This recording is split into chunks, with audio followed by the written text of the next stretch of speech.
All right. Hey. Hey, Gally. Well, hey, just started a stream. Awesome. Welcome everybody to pregame for the Sword Coast Chronicles. As the players are gathering, please enjoy the dulcet tones of Sirenscape. It's our favorite little tavern where minstrels are playing for their coin, and our patrons are eating and drinking, clinking cups, laughing, exchanging coins, and whatnot. Players, how are you guys doing this evening? Pretty good. Hello, guys. Doing great. Hey, Paul. How are we all? Hopefully, the week has treated you all well. So far, so good.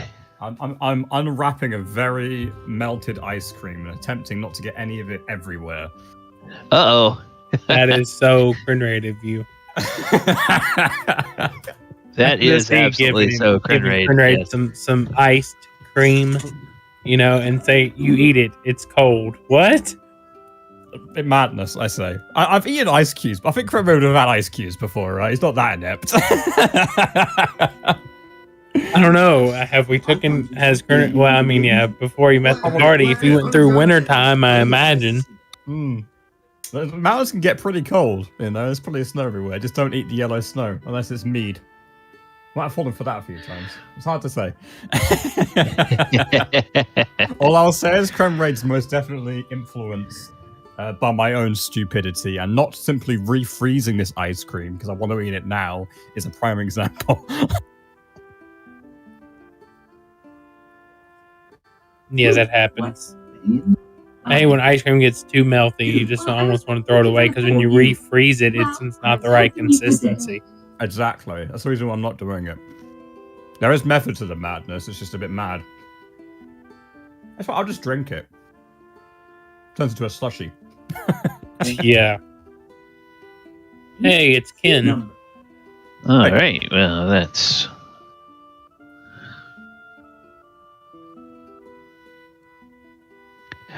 Welcome, Ken. How are you doing?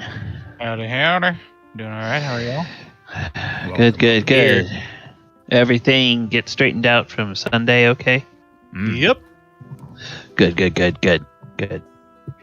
Hey, welcome, Scary Jerry. Thank you for joining us this evening. Welcome, matey. Yeah, I was hanging out with him. They're doing a lot of changes for Sea of Thieves come in the next couple weeks. Oh, okay. Bunch of updates. All right. Yeah. Okay. All right. Ivy will be along momentarily. We expect Goonie will be here after a bit. We do know that James is on a boat out in the ocean, enjoying a cruise with his family. So hopefully all goes well there. James, if you have found someplace that you can tap into the ship's Wi-Fi and listen to us tonight, hello. Otherwise, we will see you next week. All right. Yes, and Goonie and Ivy are both on their way. I'm going to go ahead and turn down the music a little bit. And I am going to bring us over to actually a different soundscape to do the recap.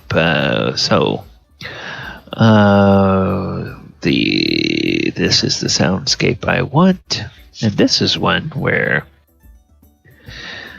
I have to put together several sounds. So we're going to put that one, and that one, and that one, and that one.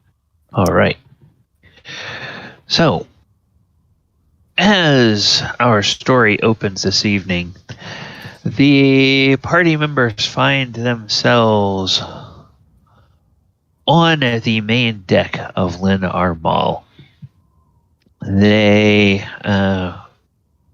have had a chance to get these two sets of maps that were given to them by Mordenkainen and his friends. They have completed the treaty with the dragons and the giants, and Lyn Armaal has set a course for the Underdark Desert, where they know the lair of Iymrith is. And the handouts that they received last time, or the maps that they got to see last time, and we can look at them again as we need to, show both the surface level and a schematic of the lower level of Iymrith's lair. And that was of a particularly distressing revelation to Krenraid, because the lower level of Iymrith's lair is in an old dwarven temple that now appears to be repurposed as a temple for some UNT snake spirit. Few things more insulting to a dwarf, especially a religious one. They will pay Yes. Yes. Dendar the Night Serpent is not somebody that anybody on the castle really has warm, fuzzy feelings about.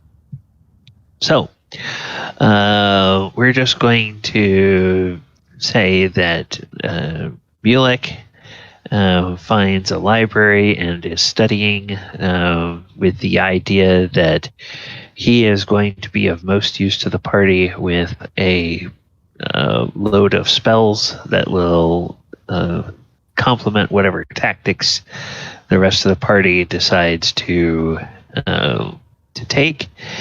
And with that, gentlemen, we're going to start with Thaldohr and Krenraid and Thaldohr, Krenraid, and Falazure. Wait a minute, did we end here, or did we end? Ended in we were back in. No, we did end here because we had just talked with Mordenkainen. So yeah, we were still here, probably getting ready to leave the next day. Okay, all right, yes, because then you had to go, or then you. One of the things you guys wanted to do is finish up that armor. Yeah, and the staff. Yes. Okay. Kind of a bit all right. to do on that, yeah. So, what thoughts do you have in terms of this this assault here? How you're going on the dragon's lair? Yeah, so I think the original plan that we discussed with the giants was to lure Iymrith out. It's seeming like that's going to be less and less of a possibility with Mordenkainen's new information. But of course, Krenraid, although he's thinking more tactically in battle, is no strategist. So he's probably just waiting on someone much smarter to speak up. Well, Thaldohr's been thinking. He's like, I don't know how we can draw this dragon out of its lair if it has defenses and the fact it knows we're coming.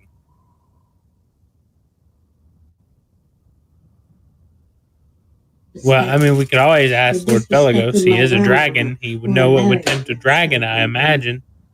Oh, that's a very good point. Like, it takes a dragon to know a dragon, right? So whatever he doesn't like, she won't like. Yeah, it's very clever. I try. I must be rubbing off on you, Krenraid. Oh, yeah. I mean, I'm rubbing off on you because I'm so smart. Oh, yeah. And I wink at Falazure. Oh, yeah, buddy, and pat Krenraid on the back. It takes a genius to know a genius. Yeah. Yeah, yeah.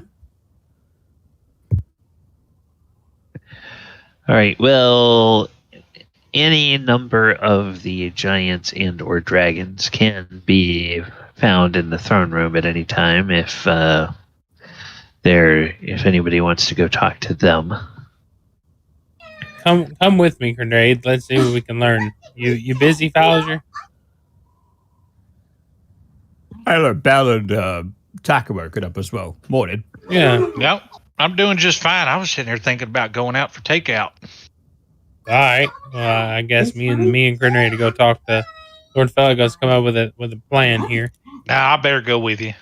Yeah, we might need your input. Why would you take out? Like, surely you got to take in, right? But no. He meant going and getting food from somewhere else, but the cooks here aren't too bad. Oh. Yeah, but since I got this new fancy helm of teleportation, I figured maybe I ought to start trying to go to different places and we can eat exotic foods and kind of excited about it, really. Okay, I'm sold. That sounds phenomenal. We can try all the different kinds of meats and all the different kinds of meats. Or maybe we could go back to Gracklestug and try the mushroom soup. I don't think there is a Gracklestug anymore. I hear they got a whole different style of food in the Far East. Krenraid? I would love to try some. I hear it's like they eat raw fish and stuff with rice. You ever had rice?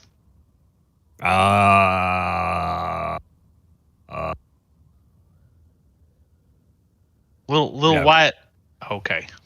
Well, I'm glad you're as excited about it as I am. It's gonna be fun. Yeah, I'm all for this. It sounds like great fun. Let's go now. Oh wait, no. We can't go now. We have a big blue dragon to take care of. I'm gonna beat these giants in a competition as well. I'm not going anywhere until we're done with that. How about we all take a trip after the dragons are done before we go face the bigger evil in the room? You know what I've noticed lately? It's been one big evil after another, one big conundrum. So right now it's a blue dragon, then it's Anorak. I mean, come on now, not Anorak. I'm just talking about I know his name. That's all right. Yeah. Sararak, yes. Sararak. Oh my god, I got it wrong as well. Right, a Sararak. And then it's the Sararak. So yeah, that guy sounds like a real douche. Yeah, apparently. So let's go see if we can get a game plan from Lord Felgolos. He might have an idea. Yeah, good plan. Takes a dragon to know a dragon. All right. So you guys make your way over into the throne room. Do Bell and Tac go along with them? Yeah, you guys coming? Yeah, Tac's just along for the run. Very good. Tac's going to hear me speaking Draconic. It's going to be interesting. Tac don't speak no Draconic. Oh, I know. But it's going to be interesting. Speaks giant. We speak the same languages. And orc. Yeah, I would say. Yeah, so do I. Thaldohr speaks a bunch of languages. I took linguist as a feat. So I ended up getting Dwarvish and Giant. So you're our universal translator. Pretty much, yeah. Well, that also saves, and I thought it not meta, but I thought of it as game-wise. Being around the Giants and, and stuff like that, and being around you, I'd pick up learning Dwarvish, and with the Giants, it just made sense. Yep. Out of character, Gally, I've brought this up before, but I think it was the holidays or something. I can't remember exactly, but we didn't revisit it. Since Falazure's a lore bard, yes, and just players in general, on their downtime, what would you say is the appropriate amount of time for someone who's trying to study additional languages? There is actually something for this, isn't there? Yes. I believe there is. I think. Yeah, I think that's where it is. I want to say XGE. I would like to say that since we started this whole adventure, I think I would like to say that Falazure has been trying to study and learn Draconic. Because there have been definitely a few days. Because like I think like this stuff kind of takes weeks unless you have like someone helping you, a mentor, quote unquote, according to Xanathars anyway. Unless we want to do or anything. Yeah, I'm talking about going back all the way back to like when we met up in Baldur's Gate. Baldur's Yes, Gate, yeah. yes. Training. And the reason and the logic behind it is, we know that Falazure is pissed off, and the Cult of the Dragon like ruined his life, or didn't ruin it, but you know. So it's 10 work weeks minus your intelligence modifier and 25 GP per work week as a cost. You also require an appropriate tutor. I could teach you. Okay. Yes. Me So or Mulek could teach. I feel for like story purposes for Falazure, it'd be important for him to learn Draconic. So 10 work weeks is required, according to Xanathars. Let's see. Mining character is easy to explain. Besides having the keen mind feat, I did take the linguist feat. So Thaldohr picks up stuff very quickly. So it would take like less than half the time for him to learn a language. Yeah, I mean they're feats, aren't they? They're examples of you accomplishing great feats. Therefore, you learn the feat, so it makes sense for Falazure to have the. Yeah, maybe you taught Falazure how to speak Draconic, and he taught you how to speak something he knows. Dwarvish. I don't know Dwarvish. Oh, then no. So I only took Dwarvish and Giant. But I do know like deep speech and. Let me see here. No, I learned 3 languages. I'm sorry. I learned Draconic. No, I'm sorry. I learned Dwarvish, Giant, and Orc is what I learned. I know Infernal, Common, Elvish, and Undercommon. I already knew Elvish, and I know Undercommon. Yeah. I think probably.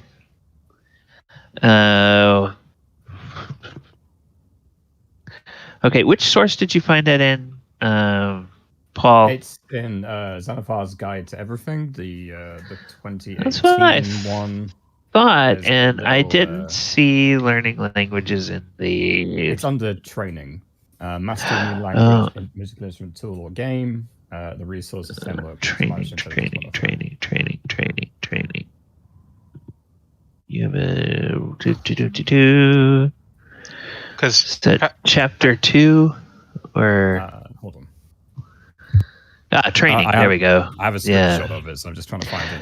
Okay, there we go. I got it. Yeah, I feel like my character doesn't really have a downtown activity, so him being a lore bard, I thought maybe just like collecting lore and learning languages would be his kind of thing. As an example, it took like 10 days to make this armor, right? You would be required for several of those days, but not for all of them. And you have been on expeditions, so you probably have a couple of days on and off you could have spent learning something.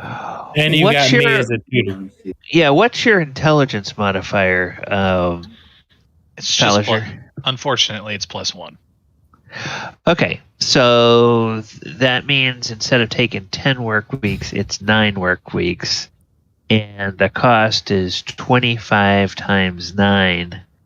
So that's 225. I think if you have a tutor or a mentor, doesn't it lower it by their intelligence modifier as well? Mine's +4. Okay. That might be a question for maybe after session or something. Yeah.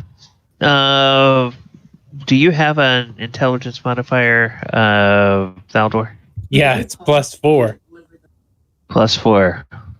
Okay. I'll say that's good for another. That's good for another week off. So. Mark off 200 gold from your character sheet, Falazure, and I think that over the course of these adventures, you spent at least the equivalent of 8 weeks working with a mentor to learn Draconic. So Very nice. By the campfire, they spend some time together, like during the rests and whatnot. Just like, yeah, we were on the road for what? We were traveling for what, 3 or 4 weeks? Yeah. Easy. Yeah, in the when we were on the caravan. Oh yeah, you guys were. Yeah. You guys So maybe were. near that time, Falazure asked if I what languages I knew and if I could teach him. Awesome. Yep. Thanks. Sorry I just wanted to bring it up because I keep forgetting. No, that's all right. That's called a major retcon. It's all right. nah, not really. Nah, it's just a language. It's stuff that happens during downtime as well. So, like, you Yeah. can flavor that however the hell you want. To be honest, it's not a major story event or anything. All right. So, you go in to visit with Falazure. Felgolos. And Felgolos will say, "Oh, friends, how are you doing? It's good to see you." So, Thaldohr, being in Thaldohr style, bows, starts speaking in Draconic, saying, "Was this morning? Is it morning or is it still evening? What is it?" It's we'll call it late morning, midday. Okay. Well, I'll just say good morning in Draconic bows. Lord Felgolos, we ask humbly of you, and this is all in Draconic, we ask humbly of you any tactical information that we may know to help us with the Blue Dragon. As being you are, of course, of Draconic kind, what we could do to lure her out of her lair. And that's all in Draconic. He says, ooh, luring her out of her lair. Well,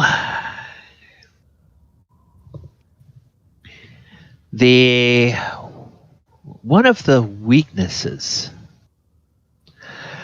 of a blue dragon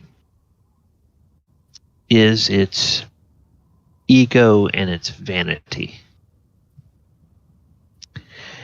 If you could somehow get it to hear and recognize an insult when it is inside its lair, when you are outside its lair, that may draw it out, because they absolutely hate and cannot stand any kind of remarks or insinuations that it is weak or inferior. Thaldohr's brain starts rolling with different insults and things, and figuring out ways that we could blast it. Couldn't you blast a speech with speech with prestidigitation? Is it prestidigitation? What's that? Jim? Thaumaturgy. Thaumaturgy. Yeah. I mean, so- what's that? I've never heard it in my life. Well, I don't know. Krenraid is random why you said that word, but you hit the nail on the head there. Sorry, I sneezed. Right. Thaumaturgy. We could easily get Mulek or even Falazure. Falazure, do you have Thaumaturgy? Or can you cast the spell Thaumaturgy? Cantrip. I mean, no, I really can't. Well, I know you can be loud. Here's another idea. Okay, maybe Mulek can cast Thaumaturgy. Here's an idea. You got that old loot of yours. We got old Krenraid's anvil. We can make a bunch of racket. You can call her every name under the sun. Tell her how bad she is, that she couldn't whip us if she tried. Just raise, just a bunch of just shit talking, mudslinging, however you want to put it. That might just bring her out, and then we wouldn't have to fight her in her lair. Thank you to Mordenkainen for the maps. But we wouldn't have to take that risk and most likely die inside of her lair. Okay, that is a genius idea. What if we done that up, right? And we turned it into like a gig at a festival. So we have all the giants and dragons attending, and we write a song that insults her in every which way. Like, insults her mother, insults her dad, says she's got no sense of taste. Hey, really, really dig into some old wounds, right? Because I know she's a dragon. You know what we could call it? The Fire Festival. Oh, that's brilliant. We could sell a bunch of tickets to people and never show up. Right? I saw that done once. And when they show up, there's nothing but a blue dragon there to eat them and take their gold. There you go. There you go. So yeah, let's just call it the Fire Festival. Let's just get hype and get out there, make a bunch of racket. We'll see if Mulek can cast Thaumaturgy to enhance, Falazure's already magnificent voice, and Belle too. We can't forget Belle there with her bells. But we're all there, and we'll just seriously, that would be the way to do it. Draw her out, then everybody just be in an attack formation behind her, flank her, however, and just go to town. We need to have a musical roast of this dragon. There was something we used to have in Hillcrest, right? There were these stones, and if you talked in it, it would send the voice on the other bit of the stone. We used to use it in the mines. You mean the speaking stone? I don't know what they were called. They were like pebbles. And they had like a little speaking stone. They had a little symbol on them, and you could speak into it, and it would come out the other end. So, like, if someone was like in a cave in or something, you could call for help, and the stone would go like, it's over there. Yeah, I don't know how we would get one of those into her lair. That would be like a needle in a haystack. Just lob a bunch of him in there, right? Have 20 of them. Put them right in front of Falusure's face, and then he should shout into him, and then one of them is going to reverberate enough of that wacky dacky noisy stuff. I love you, Krenraid. I mean, I kind of like the idea of setting up outside her lair and just having a good old fashioned just bonfire / festival of just making fun of her. And Felgolos says, well, now there's something we will be able to tell when we get closer with the spyglasses we have. But if my memory serves me correctly, a blue dragon's lair is often surrounded for a radius of several miles by violent thunderstorms. So there may already be a lot of noise outside, not to mention thunderbolts falling from the clouds and perhaps loud thunder and all of that kind of stuff. Well, you know what, Falazure, with him saying that, we could be the riders of the storm, man. Wow. That's really good. True. I have to use that one in the future. Right? Yeah, but she ain't never heard Krenraid bang a cowbell before. I mean, his anvil. I could do it very loudly. He pounds that anvil, man. He's good at it, keeping time. I'm not sure I'm going to be louder than a thunderbolt, though. I do like Krenraid's idea of the speaking stones, though. If we could lob them into her lair, but where would we get them, and how much are they? I have no idea. Honestly, I know the dwarves have them. I don't know about anyone else. Is this all happening in Draconic? No, this is now common. We've translated so, over. so it was just just the greeting was. Yeah, just me greeting him was in Draconic, yeah. Belle will kind of run in at the moment and she'll say, well, there's little tiny, minion slave little buggers everywhere, too. It's not just lightning bolts we have to be worried of. But then maybe they'll want encore. Well, she makes a good point. That's true. That is true. Tac, what say you? I'm thinking. Give me a minute.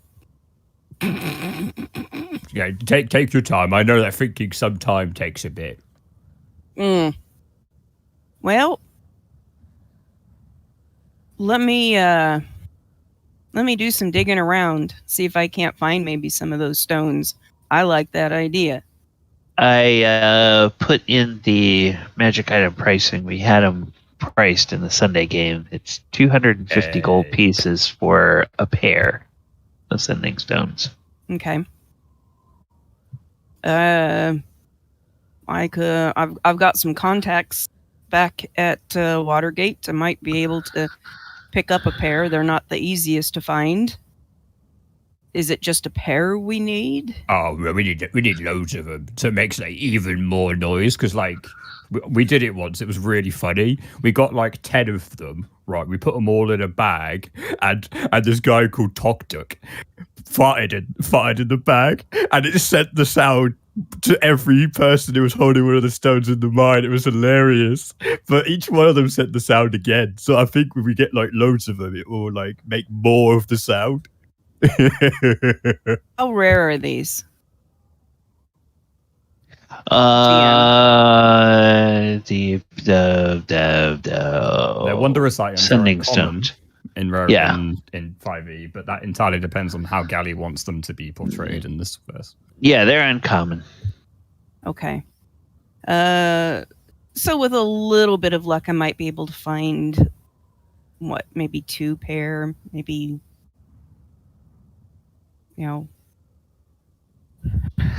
Uncommon items.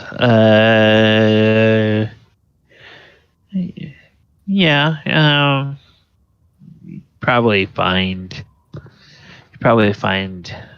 if you go to a city the size of Waterdeep and go looking around that city, you might find 1d6 pair of them. Okay. Okay. So I'm like, I've got a little bit of funds. Just promise me that if I find them and we do this, that if we survive, we put these back together so that we can share them amongst our group and still use them. Oh, you don't need to pay. You're saving for your tavern. You've got a business to get off the ground. No, this is going to be a joint payment. We'll all pay for this doesn't have together. to happen right now. Well, you need to start saving now. Well, like I've already been saving. saving. Things like that. I've been already saving. Hey, keep saving. We'll just kind of stare between them with the bickering, and she'll just be completely lost of dragons and then tavern. Oh, yeah. Right, so Tac here, wants to open a tavern, and he found like a really nice property in Waterdeep. I think it's like a broken down warehouse or something. I don't really know. Mm-hmm. But probably the warehouse ain't no nice. good no more, because sounds like it's occupado. Oh. Occupied. Well, it's not surprising. Waterdeep's a big city.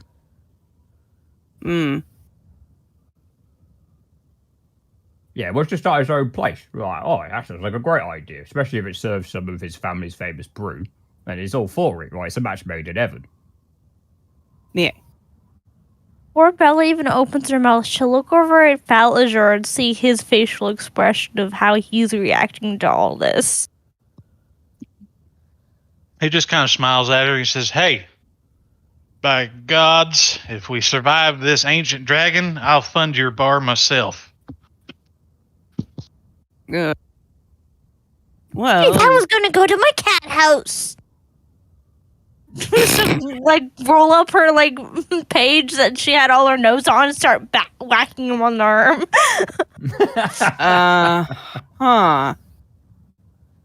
Your cat house. Of course I'll help you too, Belle. I'm just saying. To kind of look over at Tac and kind of hiss, what do you mean not my cat house? I'm sorry, Miss Kitty. Where I come from, cat house usually means something else. Kind of flare up her tail and say, well, then explain. Mr. Felgolos, what do you think about this plan? Trying to distract from the topic, because I get the feeling, as a fellow dwarf. The cat kind of looks at her and goes, so what I mean is a cat house in some districts is another word for a brothel. So, Lord Felgolos, what do you think about this plan? It's a great plan, I think. I really don't see how the Tabaxi opening a brothel is going to help with defeating Dragon. Yeah, he makes a good point. Now I'm confused as well. Never mind. He'll just give him a death glare And he just and try and gives her a calm herself down. big grin.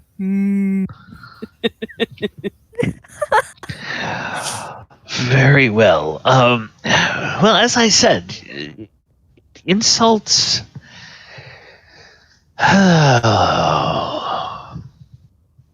If you had a way to deliver an insult to the inside of her lair from a distance, that would be probably the most effective way. Now, my understanding with these, I have some familiarity with magic items. My understanding with these sending stones that you are considering is that the two people using them have to attune to the same pair. So that would mean that you cannot simply have one person attuned to one, the other one unattuned, and speak to it. I think that the person that is going to receive the message also has to attune to that stone. Yeah. So that might be a difficulty to get. Unless Iymrith. you can sneak it into her lair ahead of time when she might not be there, and put them like where she normally sleeps, and just disguise them with either her loot or the sand on the ground or something. So when she lays on them, it gives her enough time to. Or And would dare she say, Well, that won't really work, Tac, because from what I read, these ancient dragons, they kind of have defenses in place. Let them know that people come into their lairs and stuff. Oh. the dragon nods his head. So, furthermore, when a dragon as covetous, as vile, as evil, and as greedy as Iymrith has owned her treasure for so long, she imprints a part of herself on it. And she will, not only will she know if a single copper has been taken from her treasure hoard, she will know when some foreign object that she did not place in her hoard. So then throwing the stones in there wouldn't work either, so... Oh, it might just annoy her.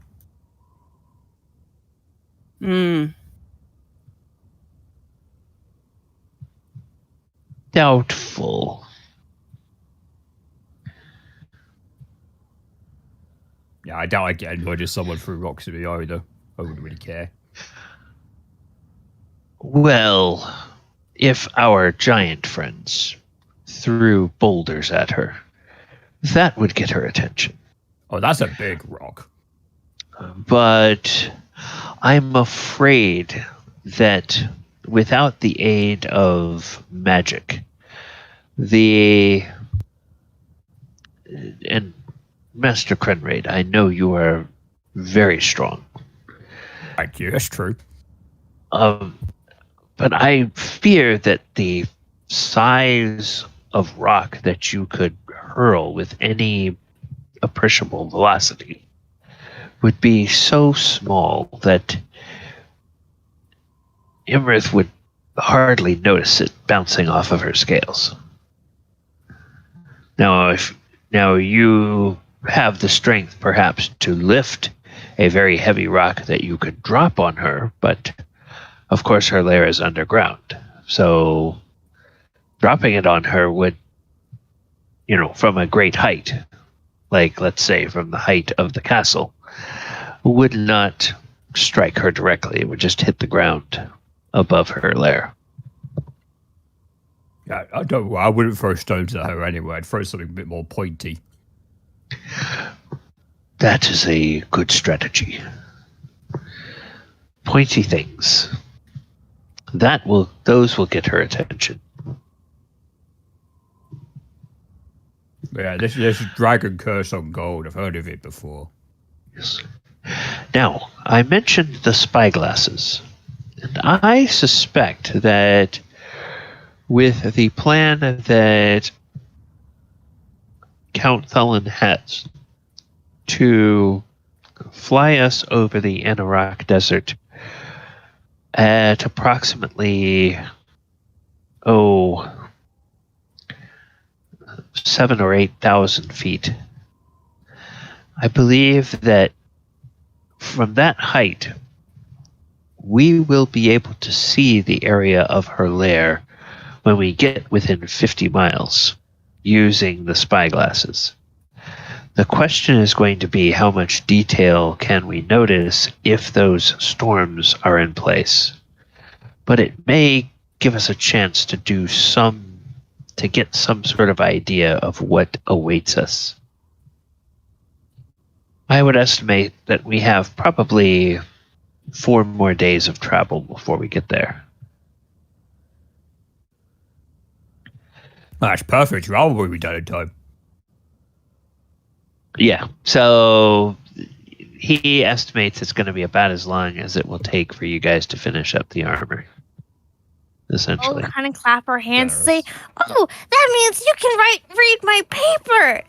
And she'll kind of like run over to the dragon and hold up her paper that was rolled up, hitting Falazure with, and she'll kind of present it to him. And he says, "What is this, Lady Bell?" He reaches out a scaled and clawed arm, and then he kind of looks at the paper, looks at his hands, his arm, and then he just sort of shakes his head a little bit, and then he does his shape change ability and turns into a human. The human is wearing sort of bronze-colored clothing, has sort of reddish gold hair, and has eyes that are similar to the color of the dragon's eyes. And he says, "Like," and so he will reach out a hand to take the paper. And what have you written up? Everything that's in Bell's like little notes. Okay. So all of the notes about blue dragons. Yes, he looks over that. He says, "Oh, yes, now," and he begins to read over that. He says, "Oh, one other thing that you should add to these notes. Some, but not all, some blue dragons are known to have what are called dust devils in the vicinity of their lair. Now, dust devils, they are very similar to air elementals, except they do not fly. They only travel across the ground. But they have the same kind of combat capabilities as a air elemental has. And you would have to be, if you are near or inside her lair, you would have to be aware of her various different additional lair attacks that she has. A blue dragon can blind intruders with a sudden storm of sand. A blue dragon can cause parts of the ceiling of their lair to collapse on intruders, and perhaps pin them to the ground or trap them in some location. And then she doesn't have to necessarily breathe on you to hurt you with lightning. When a blue dragon has been in its lair long enough, the very chambers of its lair develop something of an electrical charge from the dragon's presence.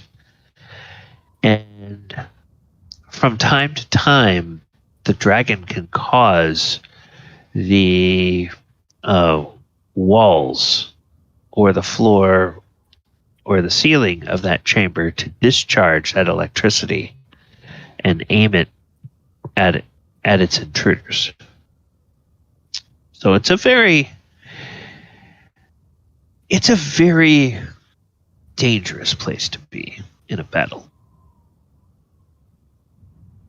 You're wise to want to try to draw her out, but I suspect that she's going to try to use every advantage she can to avoid being drawn out. Like I said, her vanity and her sense of superiority may likely be the best way you can attack her, but the question is, how can you deliver that message without being there in person?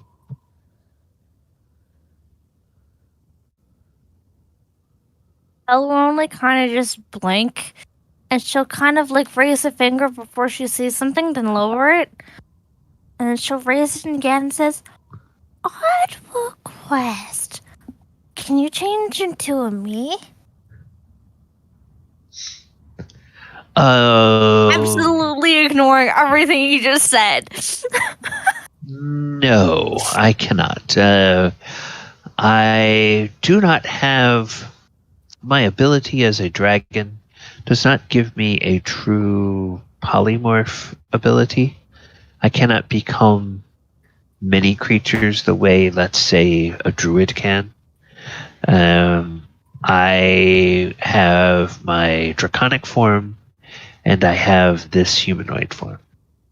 And when I become a humanoid, I always appear this way. Only the clothing that I wear might be different.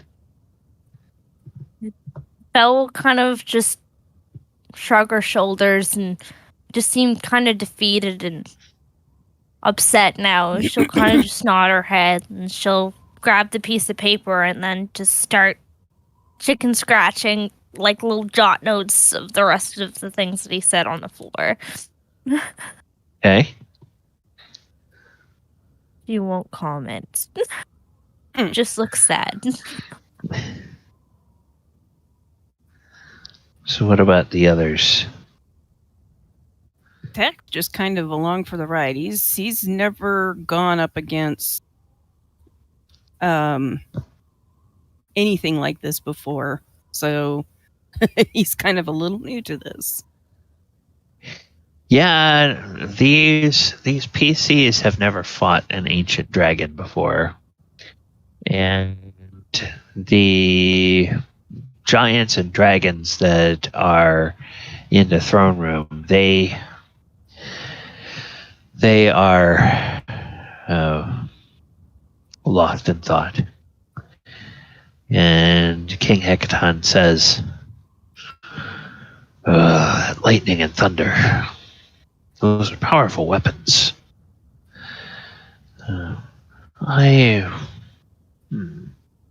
He kind of tilts his head and looks up at the ceiling a little bit. Squints one eye like he's trying to think of something. A copy, I'm hoping it helps. Because I'm stumped, says Krenraid.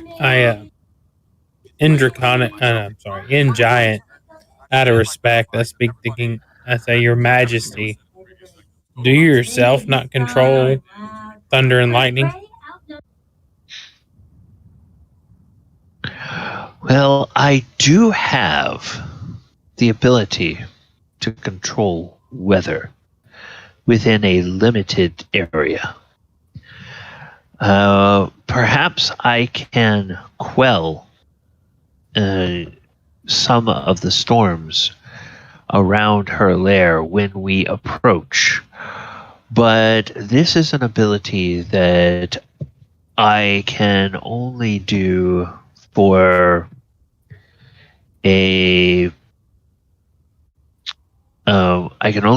several hours, and I must maintain concentration the entire time.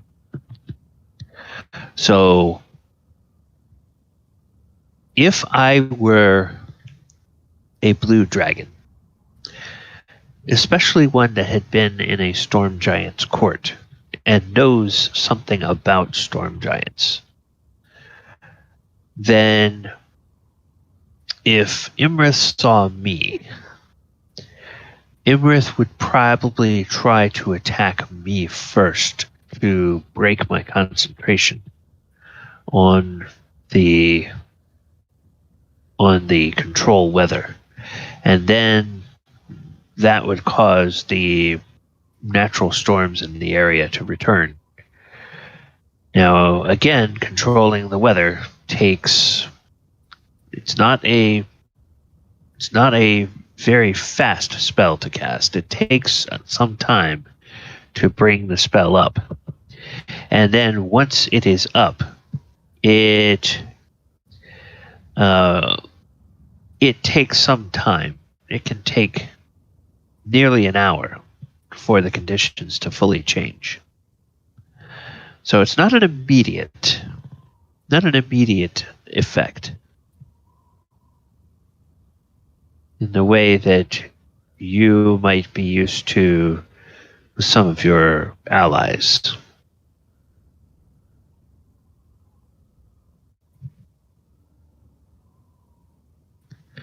And I have never tried to control the weather around a dragon's lair. I do not know whether there would have to be some sort of contest of wills between myself and the dragon.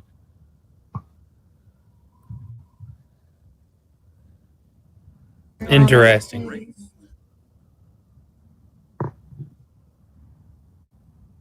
It was just an idea.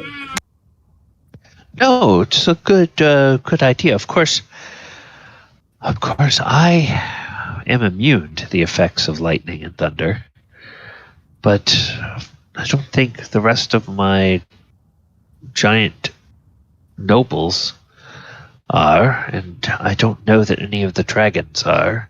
I doubt any of you small folk are. Well, I've got that shiny claw figure you gave me, which I think helps with something to do with that. But overall, no. Well, that will help in a battle against a dragon, but Krenraid, you must have a care, because some of the properties of that will work against or will affect all the dragons that are near you. I don't want to do that to the nice dragons. Yeah, that would be bad. Yes, your enemy dragons as well as your allies.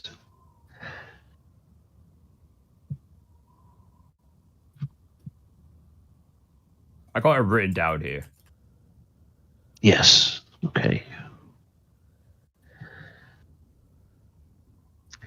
Oh, does anybody have the ability to cast an illusion? Like, of more than one person? From a distance, possibly? I'm a pretty good mage, but no. He looks over at the bard, looks over at the dragons. Could it be something? Can dragons tell the difference between an illusion and something real from a distance? From a distance. From a distance. Blah, blah, blah, blah. Hated that. Let's see. No, I can't say that I'm any good at illusion magic, per se. Now, third edition, or third level, is the major image spell. Yep. But that only has a range of 120 feet, so you'd have to be relatively close to do that. Then I think the next kind of thing is a 6th level spell, which I don't believe you guys have access to. That's programmed illusion, and again, it's 120 feet, but that lasts until it's dispelled. And I think the thing that you guys might be looking for is... Oh, no, that's only a copy of yourself. That's not even a thing. Project image. Lets you project an image 500 miles away, but the only image you project is one of yourself. It's not... So much for that idea. Yeah.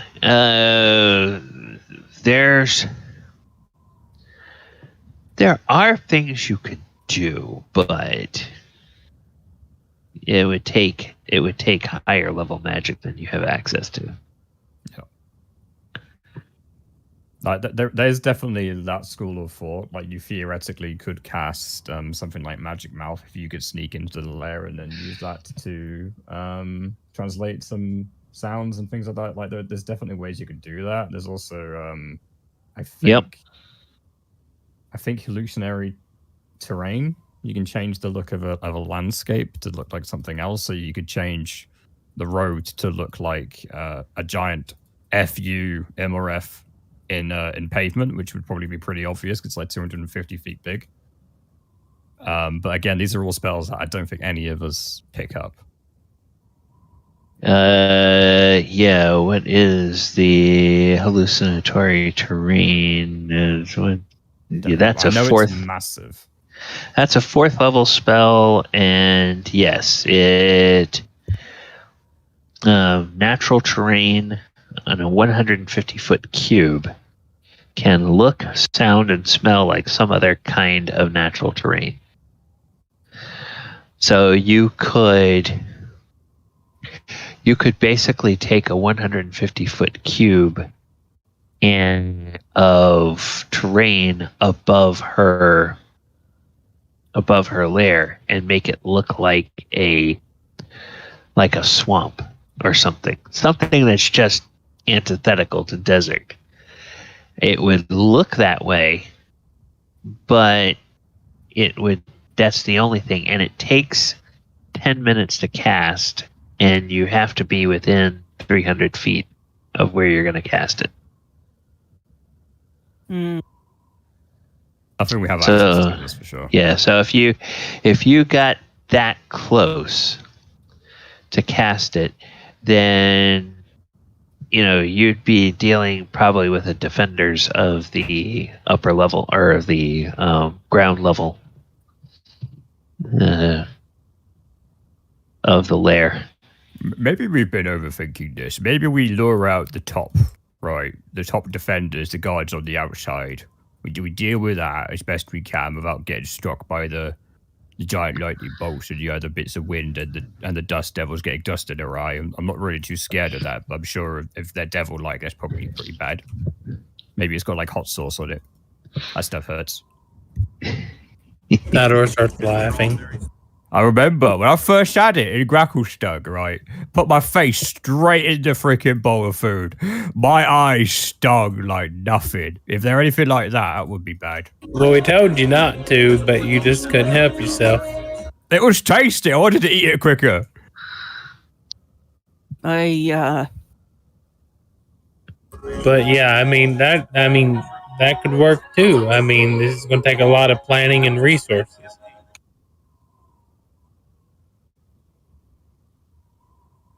Yeah, I don't know. Sorry, guys.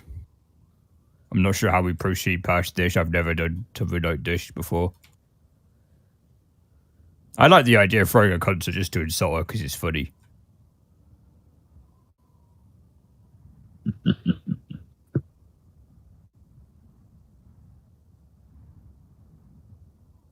So when we got to get there back? There are quite a few ways, but I'm not going to speak of them because that's not what Krenraid would know. Right. But yeah, so the other thing you guys want to finish up is you want to finish up that armor. Yeah, the scepter and the staff. It's very, very close. And so the armor, so little bits. So you guys want to maybe go back to Maelstrom and finish that up and see if you think of anything else. I mean, Krenraid would certainly be absolutely keen for that. He wants to finish this competition with these fire giants. Okay. Yeah.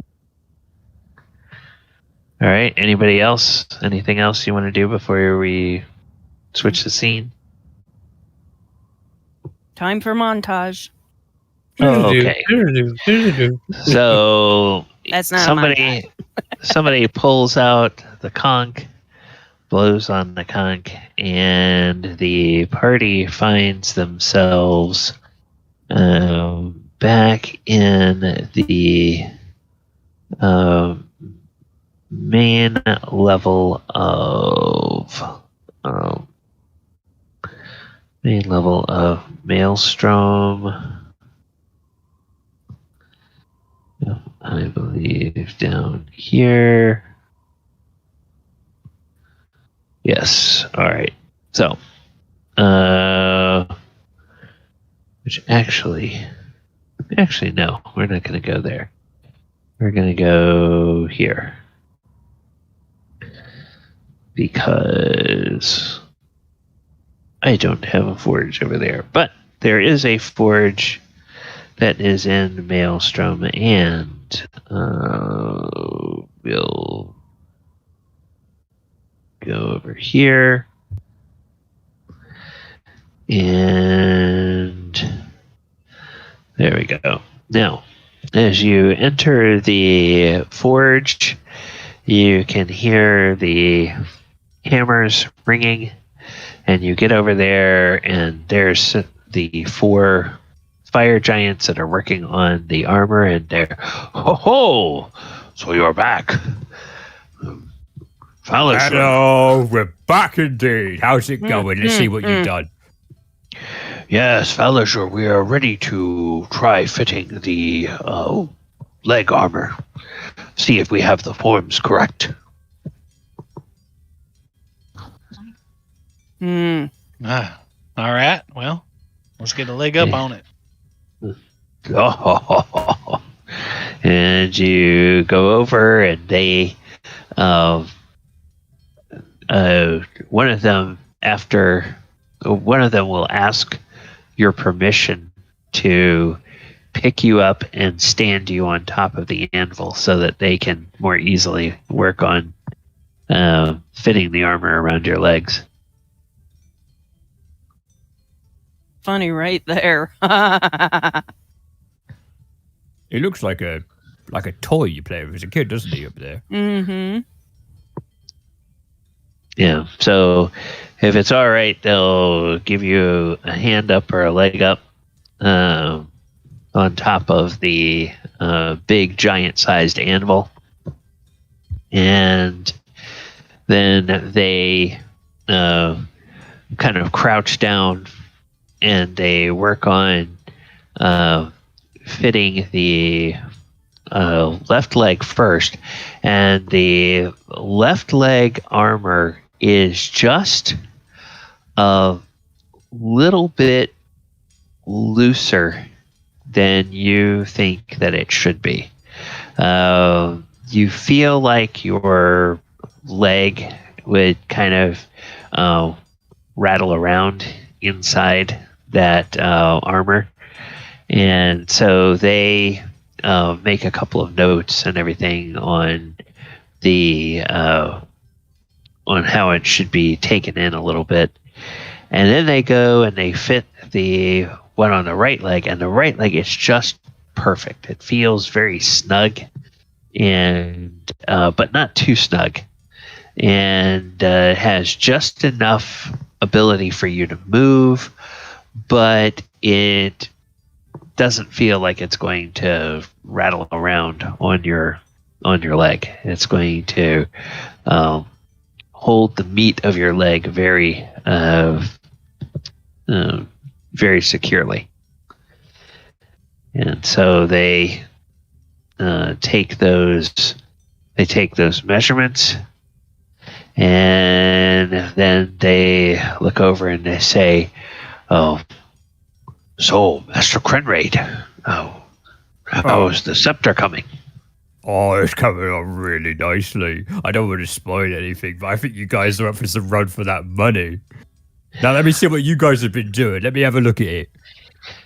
Okay, and they show you the pieces of armor, and there are a number of the sections for the plates for the arms that haven't yet been fastened together. The pieces for the legs, the upper legs that go around the thighs, those have been pretty much completed. And they've also completed the articulated knee joints. And those knee joints, the way they've made them, they're very well made.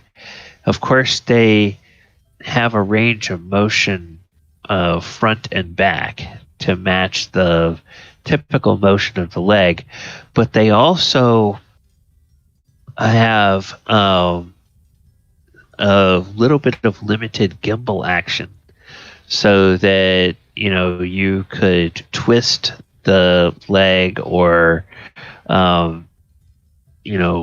move the lower leg left and right in comparison to the upper leg a little bit, and that knee joint will facilitate that without restricting your motion. So it's probably got a little bit more range of motion than would be comfortable, but it would let Falazure do any kind of other movements he would have to do while he is wearing that armor. Oh, that is fantastic. That is absolutely brilliant. Well, Tac, come have a look at this, right? So if one thing you want to learn from these guys about making this armor, right, it's this bit. And he just kind of like turns the bottom leg. Right, this is brilliant because we're not like penguins or something. We can't waddle in lockstep like those soldiers do sometimes. They march in formation, one foot in front of the other foot. It's not very practical. These guys are clever, right? I think we might have a good competition because look, now he can move on the bottom too, so he doesn't have to crunch or crack or anything else like that in order to turn sideways. Yeah. Looks very good clever to me. And what's worse, the fact it looks really tough. I wasn't expecting it to go so well. And that little and Tac kind of like sticks his finger in that gap a little bit and goes, "Well, and if it gets to be just a little too bothersome, you can always add a little extra padding in here. Add it in, take it away as needed."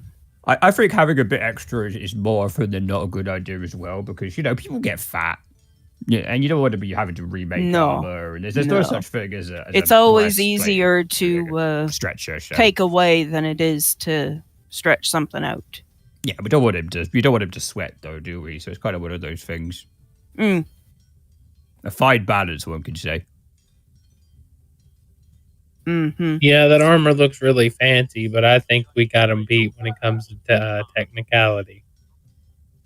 Ours is much prettier, but they haven't finished yet. We're going to have to wait and see what they do, because they've been given the specs, right, that we all agreed with Falazure up there, right? And hopefully that will come out looking nice. If it doesn't come out, they may leave the filigree to us, because he may have some symbols he himself wants to add and things like that, right? It's his signature armor after all, so I think that they'll have to have that discussion between themselves. But either way, the structure is solid here. The foundation, for considering the movement, and I can't even bend this metal. This is proper work. I hand it back. Thanks for that. Sounds like we've got a pretty good competition there, doesn't it? Well, I hope we will give you a run for your money. That's just very fine detail work on that. Run because of the fig moves. and I hope, one of them says, I hope you will show us the finished scepter before you give it to the dragon. Once you give it to the dragon, none of us are likely to ever see it again. That's true. He wouldn't let anyone see it. He'd be too embarrassed. Oh yeah, wait, hold on. No, I think we might finish it either today or tomorrow, and you will be the first people to see it. Other than me. Splendid.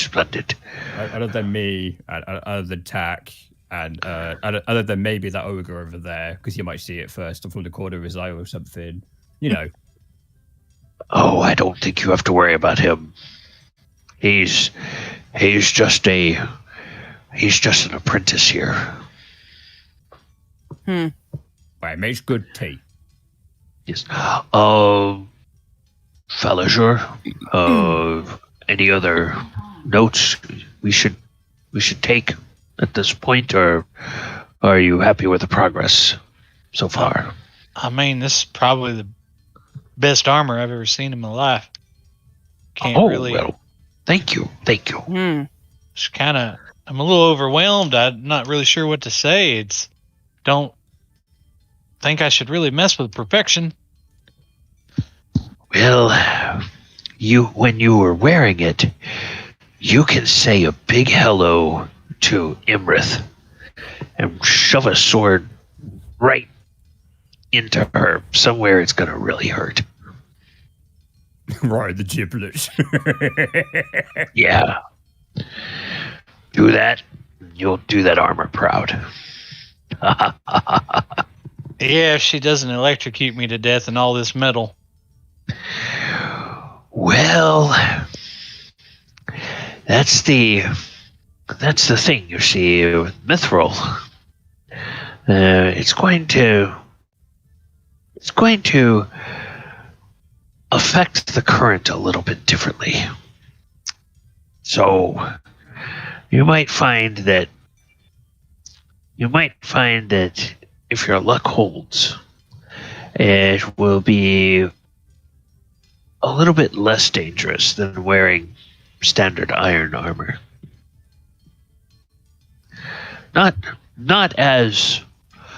Definitely not as safe as avoiding fighting a blue dragon to begin with, but perhaps a little safer.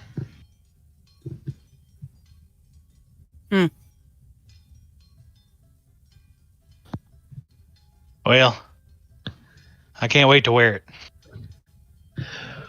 Well, see it all put together at once, we think you'll be very happy. Doesn't look like you're gonna wait very long either. They're almost done. We better crack on with our stuff too. And then they say, and do any of the rest of you typically wear metal armor as well? Oh, I wear a breastplate as well. It's breastplate stuck underneath my. It's half plate, but it's stuck underneath my my furs here. Okay, and then Master Halfork, what What kind of metallic armor do you wear?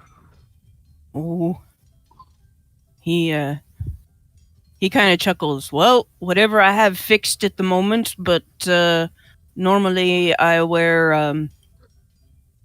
I just was given splint mail, and I had chainmail before, so. Okay, splint mail. That's fine. Good. Or splint All right. armor, yeah. Yeah, splint armor. Yeah. So half plate, splint armor, and this mithril plate mail. Any of the rest of you wear metallic armor? I'm pretty sure Mulek wears like some heavy armor, doesn't he? Like he's got like his magical robes on, right? But doesn't he have some armor plating underneath? I didn't think so, but let me just double check. Because I knew he took a level of artificer, didn't he? Yeah, he has the level of artificer. But let's see.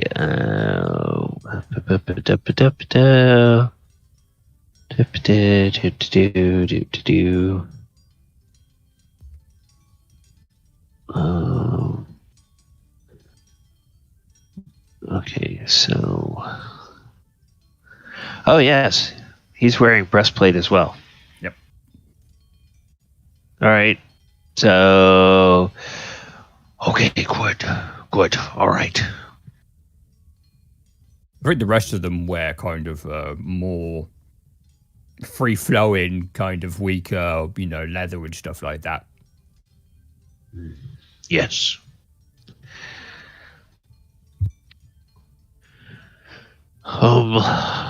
Let me see. Okay. Why do you ask? That. Oh, we have some things in mind. I've got some things in my mind too, although sometimes they get a bit confusing. Well, that's because when you get confused about the things in your mind, that's just a sign that you haven't had enough to drink yet. That's an excellent point. Speaking of which, I think I need some. I've got a thought coming along right now that I don't quite get. Hold on, let me just go a little check out.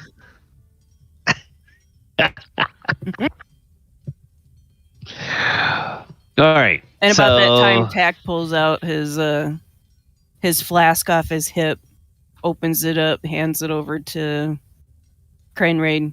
This will take care of you. You can see him reaching for the keg that he brought in Waterdeep. Like, oh, that's way better. Hell, thank you very much. Yeah, right, lovely. Reach over and grab it. Chug, all chug, right. chug. And Tac's just kind of like uncultured. Oh. All right, so work continues in the forge. Thaldohr and Bell. What are you guys doing? No, I was in the forges with Krenraid. Okay. So Bell. And during my downtime, I'm still training. I would be teaching Falazure Draconic. Sure. Yeah, that's something that's been going on for months now. When Bella isn't taking care of the kids, she'll be also trying to rewrite her notes over and over again. Okay. To try and practice her handwriting even more. And whenever she isn't doing that, she's either taking a cat nap or just following Falazure around sulking. Why? Well, she has good reason to. She sees this big, huge community of dragons and giants and all these people grouping up and gathering around, while when she actually had a group besides this one, they're not here anymore. So she feels a little bit upset that these giants and things like that can have a family, but she can't. Which is why she's so upset that the dragon couldn't turn into a tabaxi. Because she wanted to know that there was hope. but she's upset. Falazure notices and he stops and... What's wrong, Bale?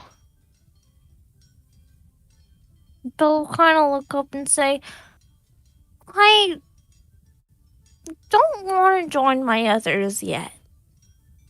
I'm worried that this other big dragon might do that. I see. Well, I'd be lying if we shouldn't be worried, but I think if we looked after each other, we could make it through. Are you feeling homesick? I imagine all this is what happened with Felgolos earlier, probably brought back memories. She'll only just nod her head and she'll just look down at the piece of paper and just hand it to him. He takes it and reads it. What's he see?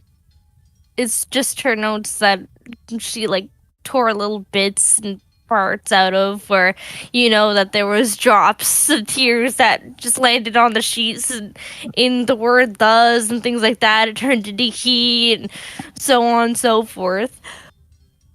So it just looks like a complete mess, even after all the sheets that say the exact same things, just one's neater than the others and another's rubbed up and so on and so forth.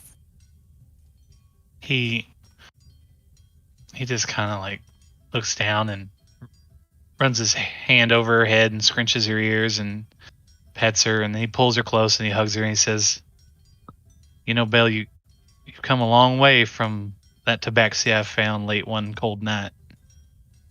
It joined me by my fire. I'm proud of you.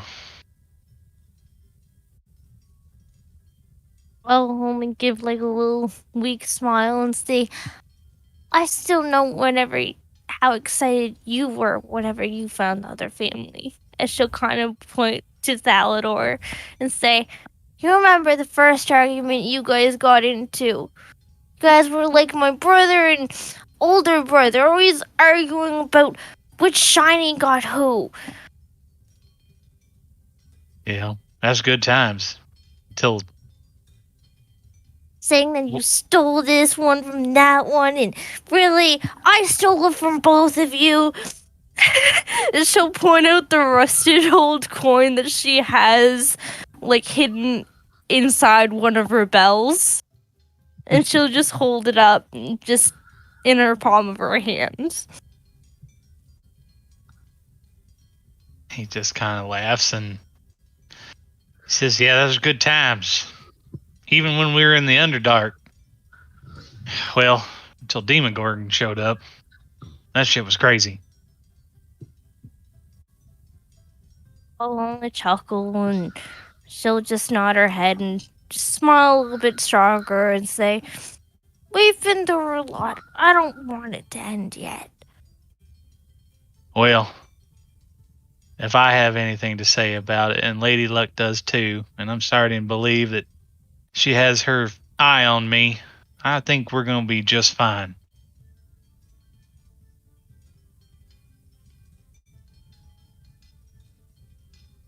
She'll sniffle and wipe away the tears, and she'll turn to him and say, well, enough dogging around. Little wussies they are. We should go find the others, see what they're up to. That's a great idea.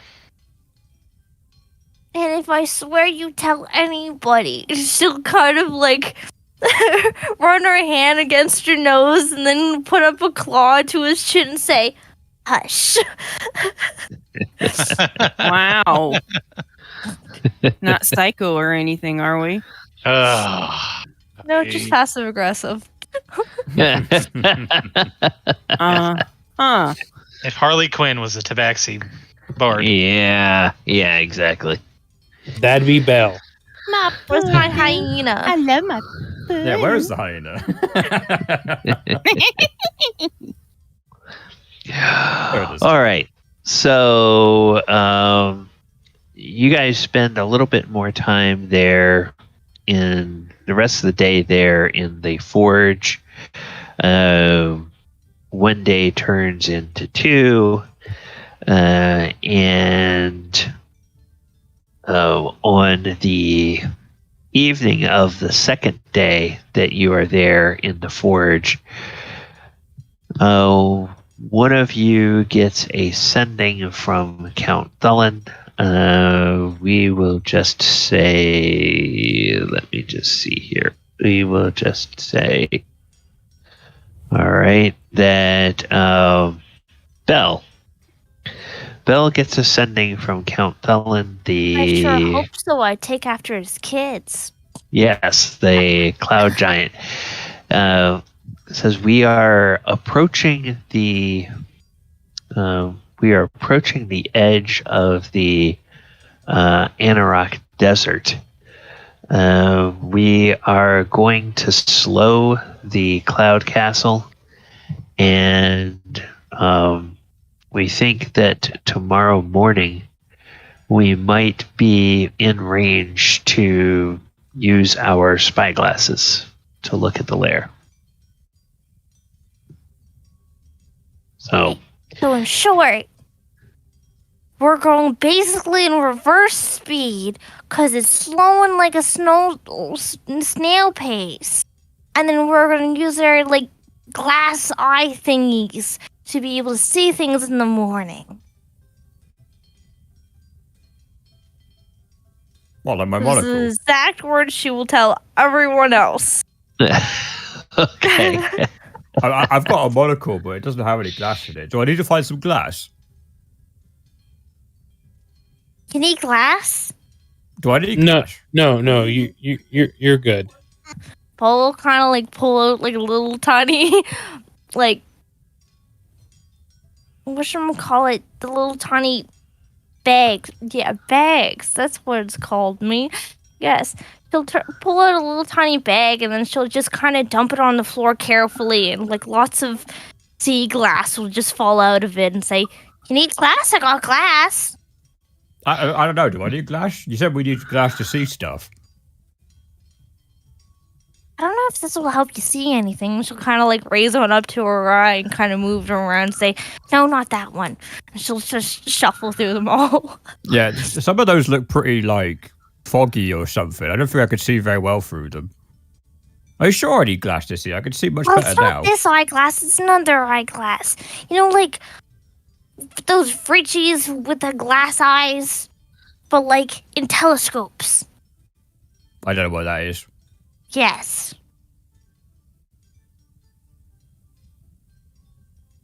That was pretty.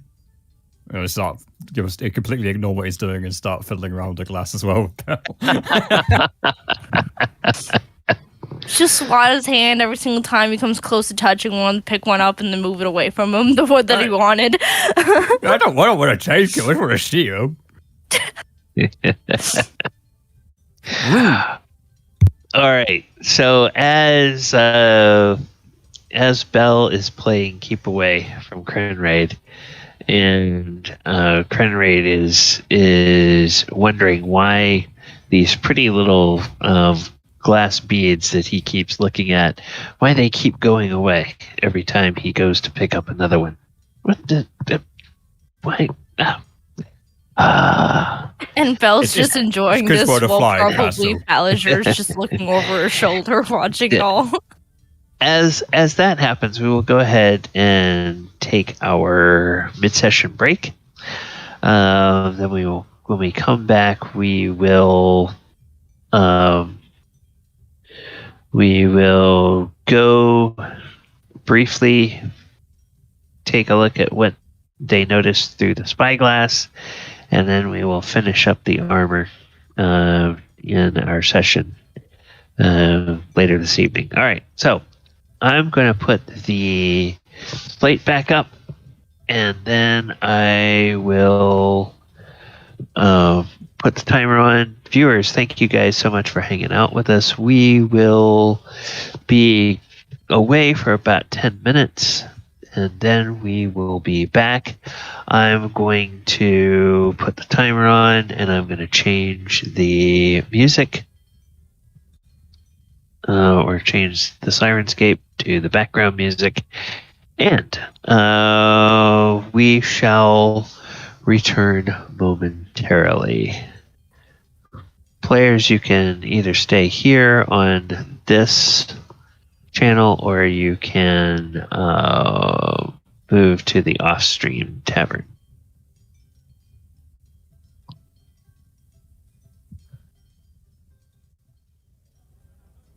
Now I have an important question. If we just shove our armor full of wood chips, wouldn't the electricity go into the wood because wood is like a thingy thing? So then it won't electrocute us? I don't know. Might. No, that was a rhetorical, stupid question. That's just me trying to be the smart ass. All right, well, I'm going to mute and go get myself another cup of tea.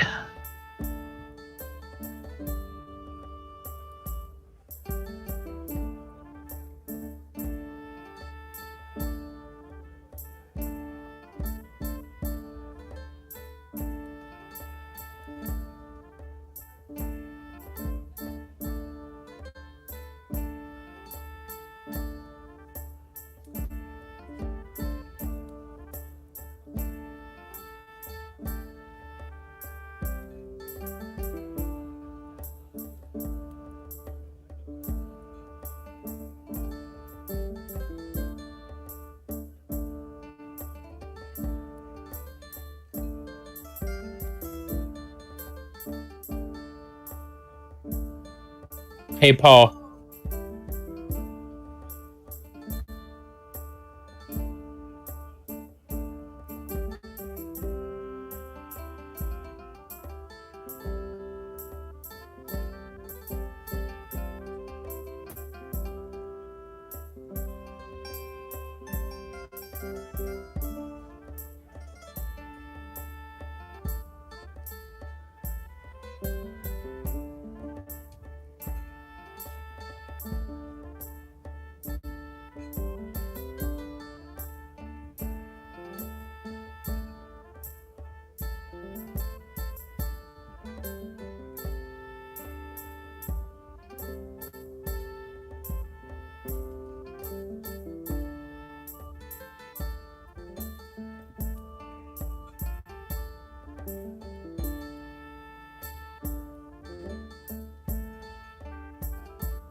Paul, you there? Ken, you there?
Oh, you there?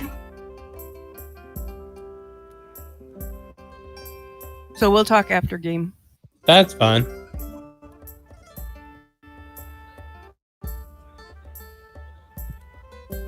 All right, everybody. We are going to come back over here to our slate.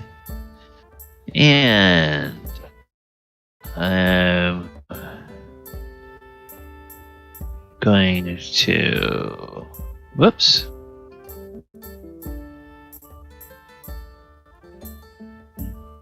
Yes, what? Hello? Yeah. Oh, okay. All right. A screen is just doing over here. Sorry about that.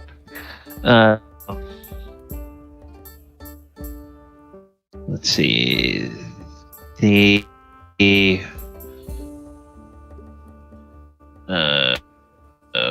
I've got to change the sound set. Okay. And then we'll do that. And then we'll do this, this, and this, and this. And we'll bring the sound back down. So the next morning, you guys make your way back to Lyn Armaal. And when you arrive on the castle, you see that the giants and the dragons are over at some of the spyglasses, and they are looking through some of the spyglasses toward the east, into the desert. And indeed, you see that. At this particular time, you are seeing the edge of the desert. So some mountains, and then there's some desert area off that way.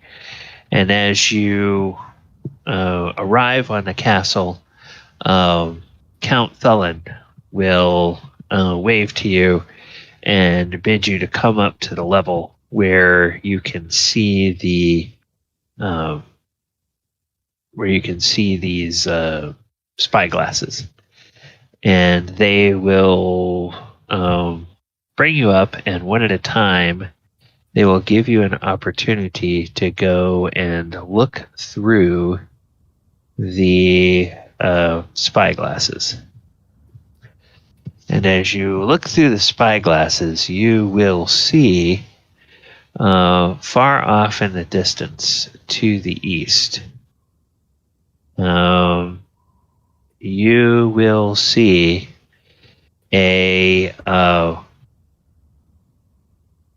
this big arena here. And the arena looks, everything looks very still. You can see a few statues around, but not that many. And everything looks kind of, broken and shattered.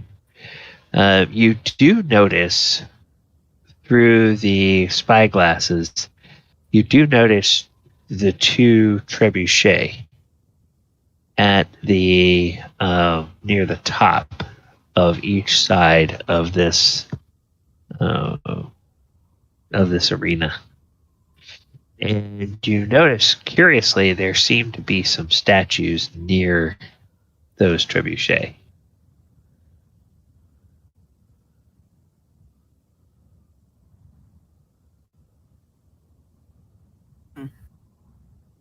Can we make out what the statues used to be? No, they, statues, they're probably humanoid of some kind, but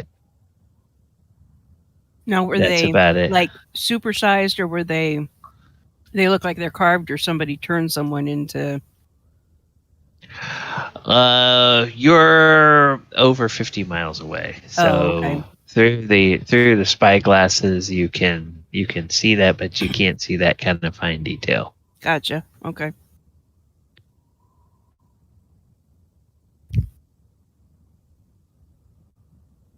Don't they?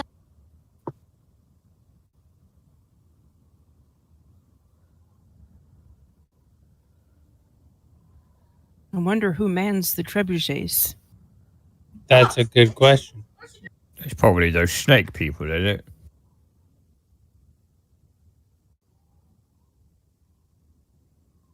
Who knows?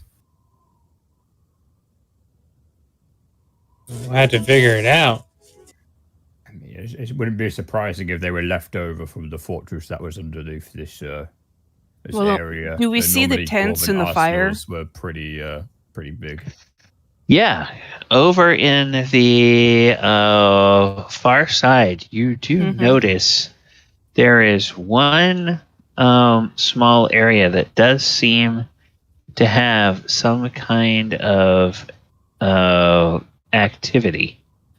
And that area is right here in the extreme southeast corner of this region. There are some tents, and there is a campfire. Okay. And a little wispy stream of smoke coming up.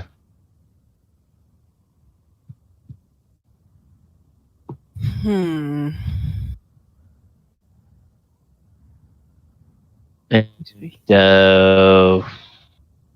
so, how long would you say you guys watched?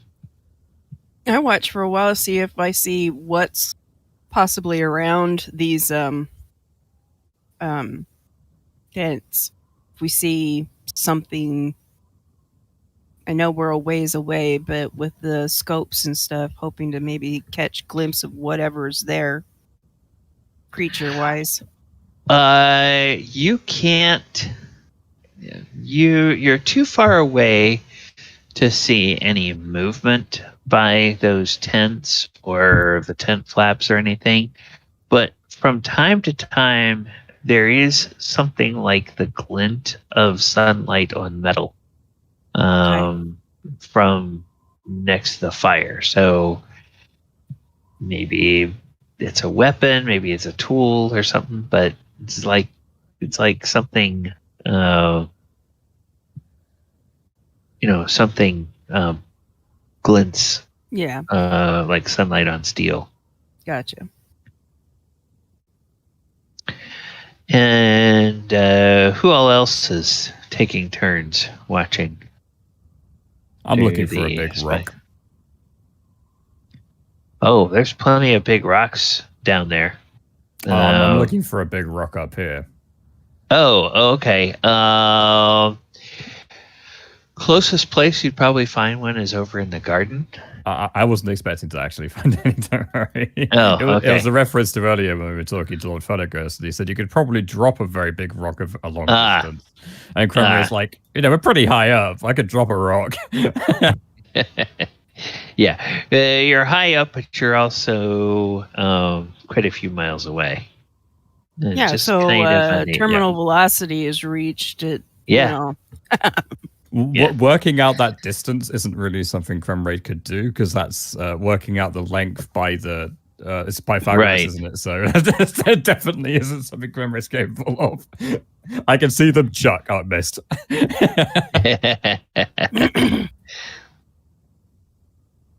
Okay. I want to take a look down. Okay. All right, Belle, you look through, you see pretty much the same scene as the others. But then when you look through, you notice some other kind of details. You notice, Belle, the kind of on the perimeter outside of the arena, you notice from time to time, like, just, it seems like part of the desert dust just sort of rises up and moves a little ways away and then just sort of kind of dissipates. And it seems to be kind of in, kind of in different directions. But why don't you make me, I'm going to call it, because you're looking through the spyglass, make me an investigation check. Oh. Okay. Yeah, it just appears to be dust. Okay. Moving around. Okay, who else wants to take a look through the spyglass? I'll take a peek. Oh, go ahead, Belle, real quick. She'll turn to Finish your Falazure and say, "There's little whirlpools. There's little whirlpools." She'll kind of like chuckle and she'll take another look and try and find another one. But then, when Thaldohr comes up, she'll just get off of it. Okay. All right. I had to take a break Kind from of the whisper sword. to him, "Looking for the little whirlpools." I'll take a peek and see what my eye can see. All right. So, Thaldohr, you look through the spyglass and you notice it's early in the day yet, and there's, between you and where these ruins are, the sky is fairly clear, but you notice like there's a haze building in the vicinity of the ruins. And then if you tilt the spyglass and look up, you can see that probably for a few miles around this area, it looks like storm clouds are starting to build. Someone's home. Good. Me to evict. I see the from storm, home. right? I'm seeing the storm's off in the distance. That must be where the Lair is at. We're getting close. How close are we being done with the armor? Oh, you have probably less than a day's work to finish it up. Right, so that's what I was at. So that we got about a day left. We should be nice and prepared when we're ready to go. Yeah, sounds like a plan. Mm-hmm. Okay. Michael, are you on the roll 20 or not? Did it kick me? Hold on. Okay. I'll show you the roll. Hold on. Looks like it kicked me. Yeah. So I was gonna say if it kicked you off, I think I can re-get the roll though from. Okay. Did it resend it? Mm-mm. No, you're. Yeah, now it's showing you back on the roll 20, but I haven't seen the roll yet. Hold on. It was a 20, not a nat, but I'll roll again. Okay. For investigation? Oh, that's perception. I can roll investigation. Hold on. Yeah. Oh. A good perception. Investigation wasn't so good. Okay. All right. Yeah, you're watching those storm clouds, and that's kind of basically all you see. Interesting. Yes. Anybody else want to take a look through the spyglass?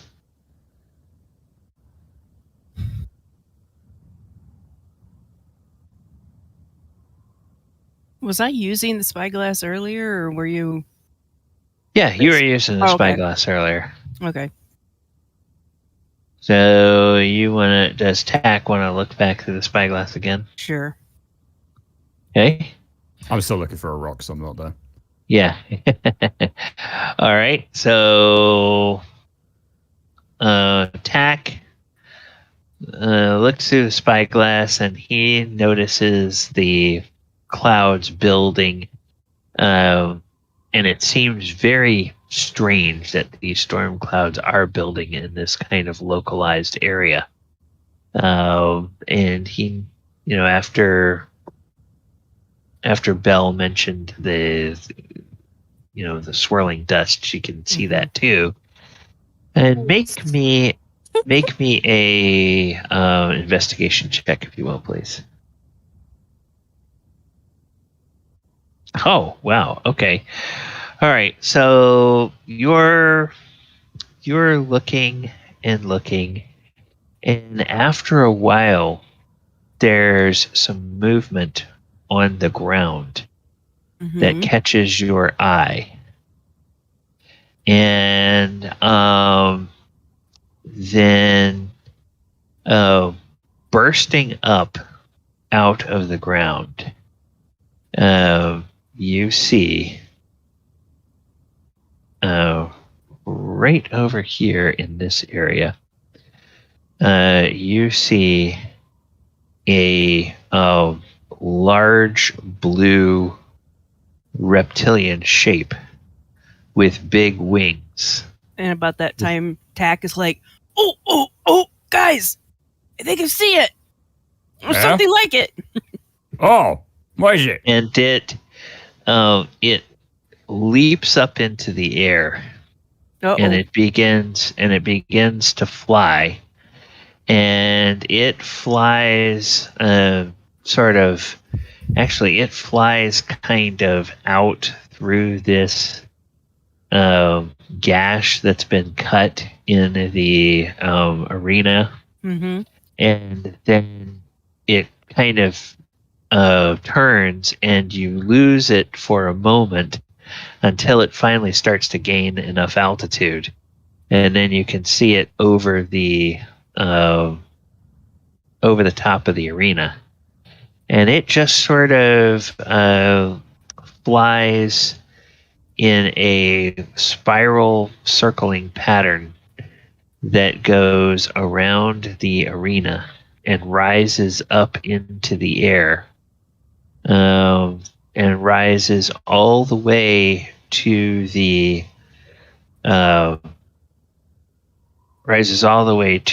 base of the clouds, of those storm clouds. And Are we disguised? You're 50 miles away. Oh. You're on a cloud castle.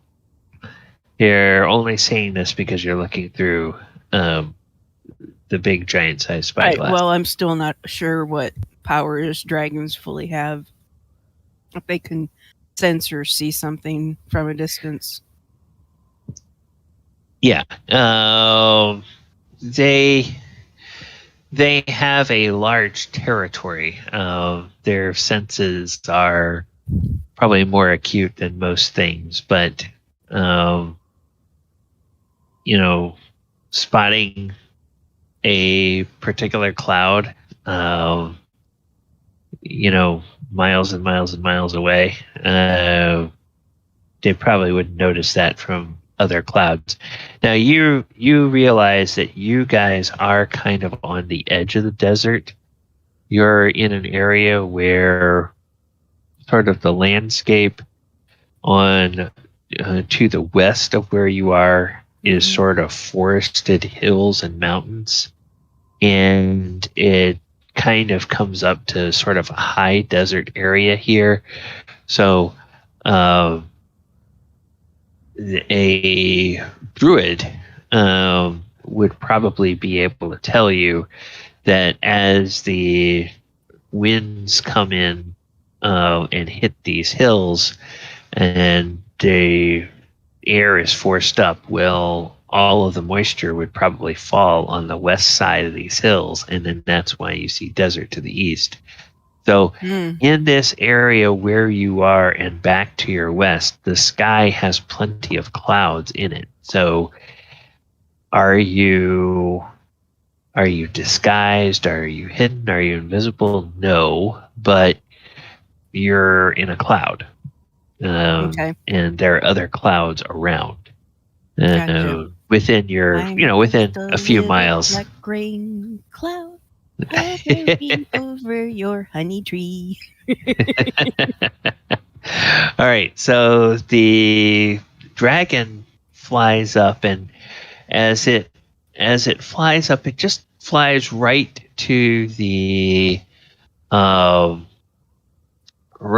base of the cloud, and it sort of circles around the base of this storm cloud a few times. And as it does, you notice from time to time there are short and jagged bolts of lightning that appear to either come out of the cloud and strike the dragon, or perhaps come off of the dragon and strike up into the cloud. But of course, it doesn't seem to bother the dragon at all. Right. So as I'm watching, I'm also trying to not quite give a blow-by-blow action, but kind of trying to give my verbal observations for the others. Like, oh, she's tacking to the west, or she's turned over and she's going and circling this area, or she's come up under the clouds and she's it has taken some bolts of lightning. Is anybody else looking through one of the spyglasses while this is going on?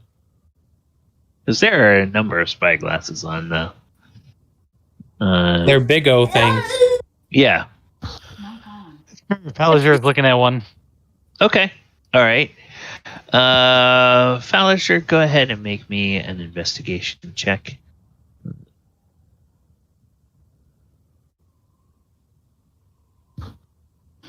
I'll guide myself, because why not? Why not? Oh, yeah, that's nice. While this dragon is flying around up by the clouds, you again notice a disturbance near the ground. And you notice from that same place another large blue dragon emerges. And this dragon does not take to the air. This dragon instead walks over to this campsite. And it just goes over there for a little bit. And the other dragon is still flying around in the air. And then after maybe half an hour, the dragon that was flying slowly circles down, down, down, down, down, down, down, and it finally lands on the ground, and it also goes over to this set of tents. And then after they are there for maybe 10 or 15 minutes together, both dragons, they leave those tents and they go back to this area, and they just disappear beneath the sand. So both Tac and Falazure observe that. Yeah, like I said, Tac's kind of, I don't want to say keeping a full running commentary, but definitely watching the one that's flying, circling, and giving, the others the description so that they can kind of mentally follow along. And when it lands, you realize, oh, there's a second dragon there. And then are they the same size, or are they one bigger, one smaller? Are they the same size, or one bigger, one smaller? They are the same size. So not her. Offspring. All right.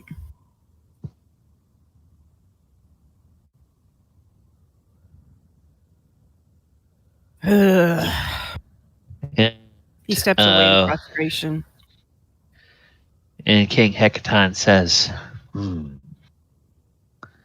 So, some of Iymrith's brood will be there.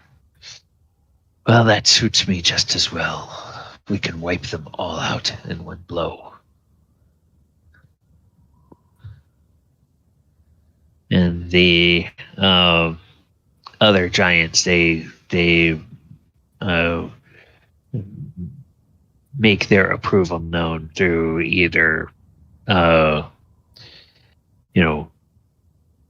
sort of low-level cheers. They don't shout, but they, yes, we will destroy Iymrith and her entire brood. And they, the word gets passed between the giants and the dragons. And the dragons are like, oh, well, then it seems like this will be a more fair of a fight.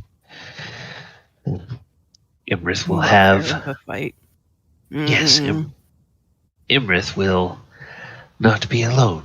I would almost pity Iymrith being assailed by multiple dragons, multiple giants, and these powerful small folk adventurers.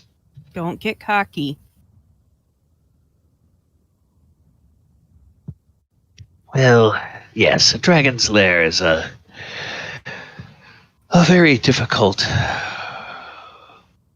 place to battle, but I think we will have our measure.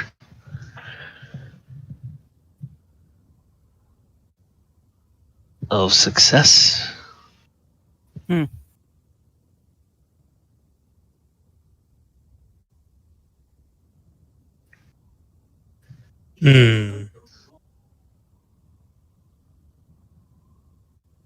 one, but two, huh?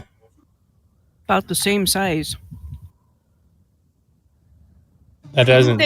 Doesn't they say earlier that she had offspring? Yes. Yeah, but they wouldn't be the same size as her, I'd imagine. She's a lot older. Well, that's what I'm saying, though. If she's got offspring, they're both about the same size or appear to be, so probably not her. It was her offspring that we saw. All I know is we got a fight on our hands. Thank God for the backup we got. Poor baby. She has 3 adult dragon ones, and then she has like 1 young adult dragon one. Well, that would be taking out 2 birds with 1 stone. If you catch my meaning, we could take out most of her brood and her at the same time. But what did her kids do so wrong? They're chromatic dragons. They will give you no quarter. Remember, this is Fire Festival. Everything must go. As you say that, a literal beam from one of the cages on the flying castle flies past your head as you see Krenraid running forwards and just lobbing the damn thing off the side of the building. What did you just... What did you just throw? Well, I couldn't rock. find a rock, so I figured a big piece of metal might be pretty good. Let me know if I get somewhere close. There's plenty of those things down there. We're nowhere near there yet, buddy. We're still like 50 miles out. How far is that? Pretty far. Pretty far. So I got to lob it harder. Okay, hold on. I'll get another one. Not now, Krenraid. No. Wait. We And don't need no more attention. and one of the dragons looks over the side, and then kind of winces a little bit and says, "Well, Master Dwarf, if you were trying to kill a tree, I think you succeeded." What was it? An enemy tree? What did it have fangs or something? No, I don't believe so. Oh, damn it! Okay, I'll get another one. No. I never even did hear it bark. If a tree falls alone in the woods, crushed by a random metal object that fell out of the sky, does anyone hear it? Do bears poop in the woods? So, the other giants and dragons look at the rest of you as Krenraid is trying to do this, and with a questioning look, like, what is he doing? Sometimes we don't ask, but if he tries to run with another one, I'll make sure to grab it from him. Oh, so we shouldn't let him throw another one off. Not at the moment. No. We don't want to give away our element of surprise. Oh, well, I don't. From this distance, I don't think there's that Never danger. underestimate. Yes, never underestimate your enemy. That can be a mistake. They can get you killed. And speaking of that, as you are there talking, it's maybe another half hour, but then you start to hear a distant rumbling coming from the east. And as you look off to the east, those storm clouds, they have built up to a huge height. They haven't spread out any farther, but they've built up to a huge height. And now lightning kind of just seems to dance from those storm clouds, dropping down to the desert around the ruins.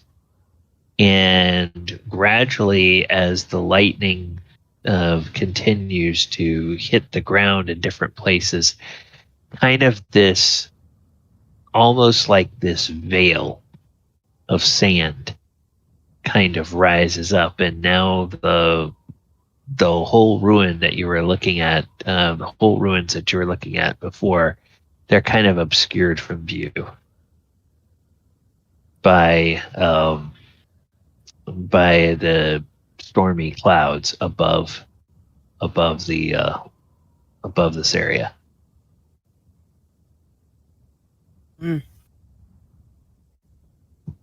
Good way of camouflaging. And so that doesn't appear that there's going to be anything more to be seen from that. Do you guys then head back to Maelstrom to finish up the armor? Mm-hmm. Yeah, if it doesn't look like I'm going to be able to get lucky with some of these beams, yeah, I'll probably head back. No. Oh, yeah, 50 miles away. No. Not not going to be close enough to do that. So We will bring this bag here, and we will bring the blacksmith back.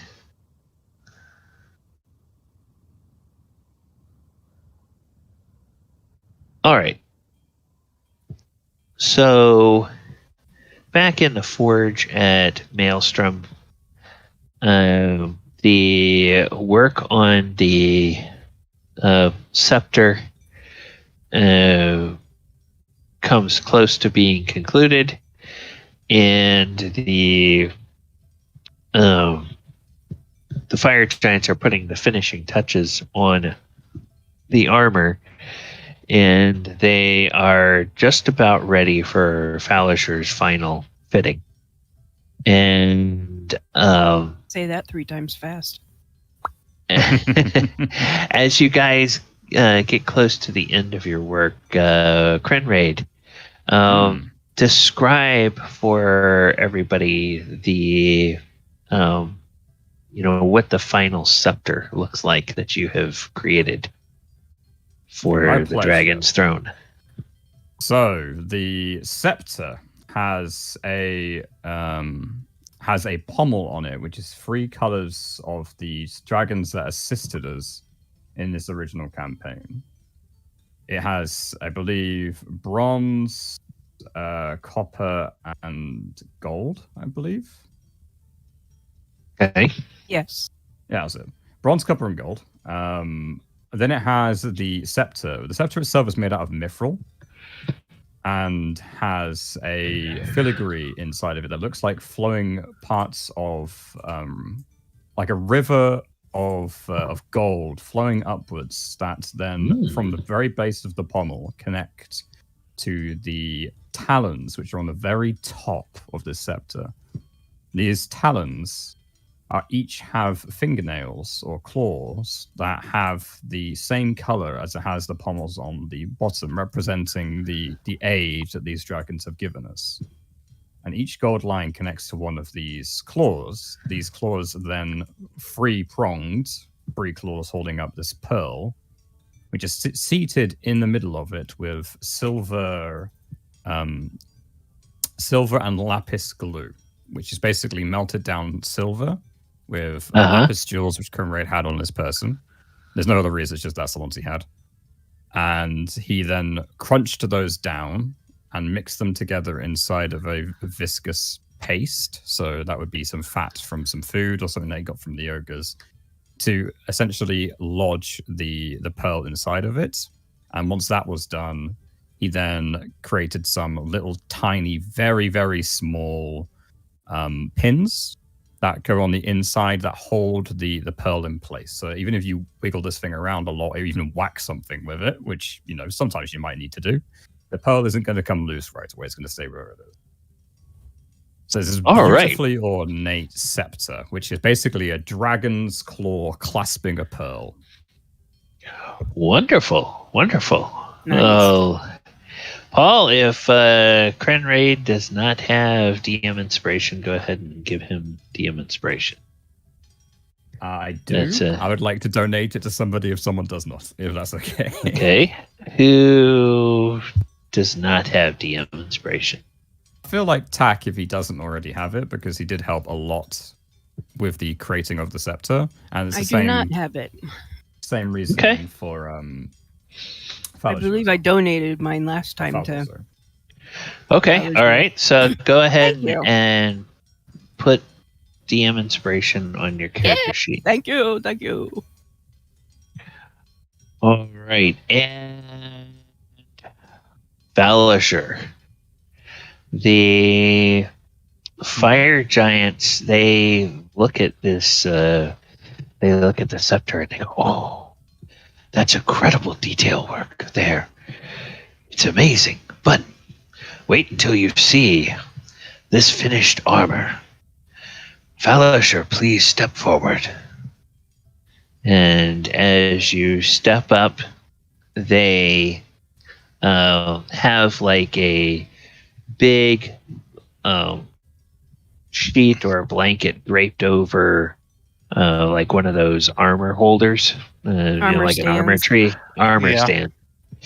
And they pull that off. Voila. And there is this gorgeous looking mithril plate armor.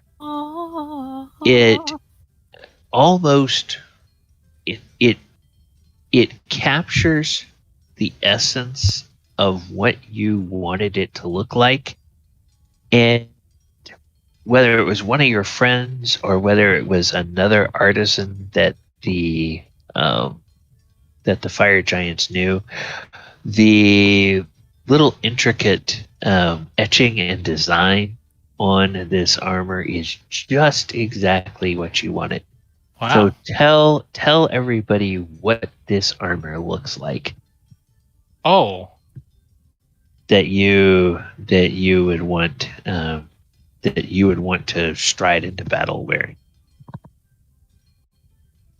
well, did Krenraid do some intricate work on it? No, I drew the images. Like you had talked about what you wanted on your armor. Thaldohr drew out the templates. And then me and Krenraid talked about where the stuff could go if we were to do it. So what we did was we handed all the drawings and diagrams over to the fire giants. So they made it to your specifications, but probably used another artisan probably used our designs and stuff to create your armor.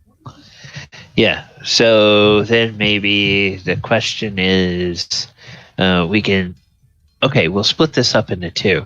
Falazure, what kind of a finish and theme do you want this to have? Do you want it to be kind of a matte finish, or would it be a real shiny, glossy finish on this armor? Describe how the metal itself would look.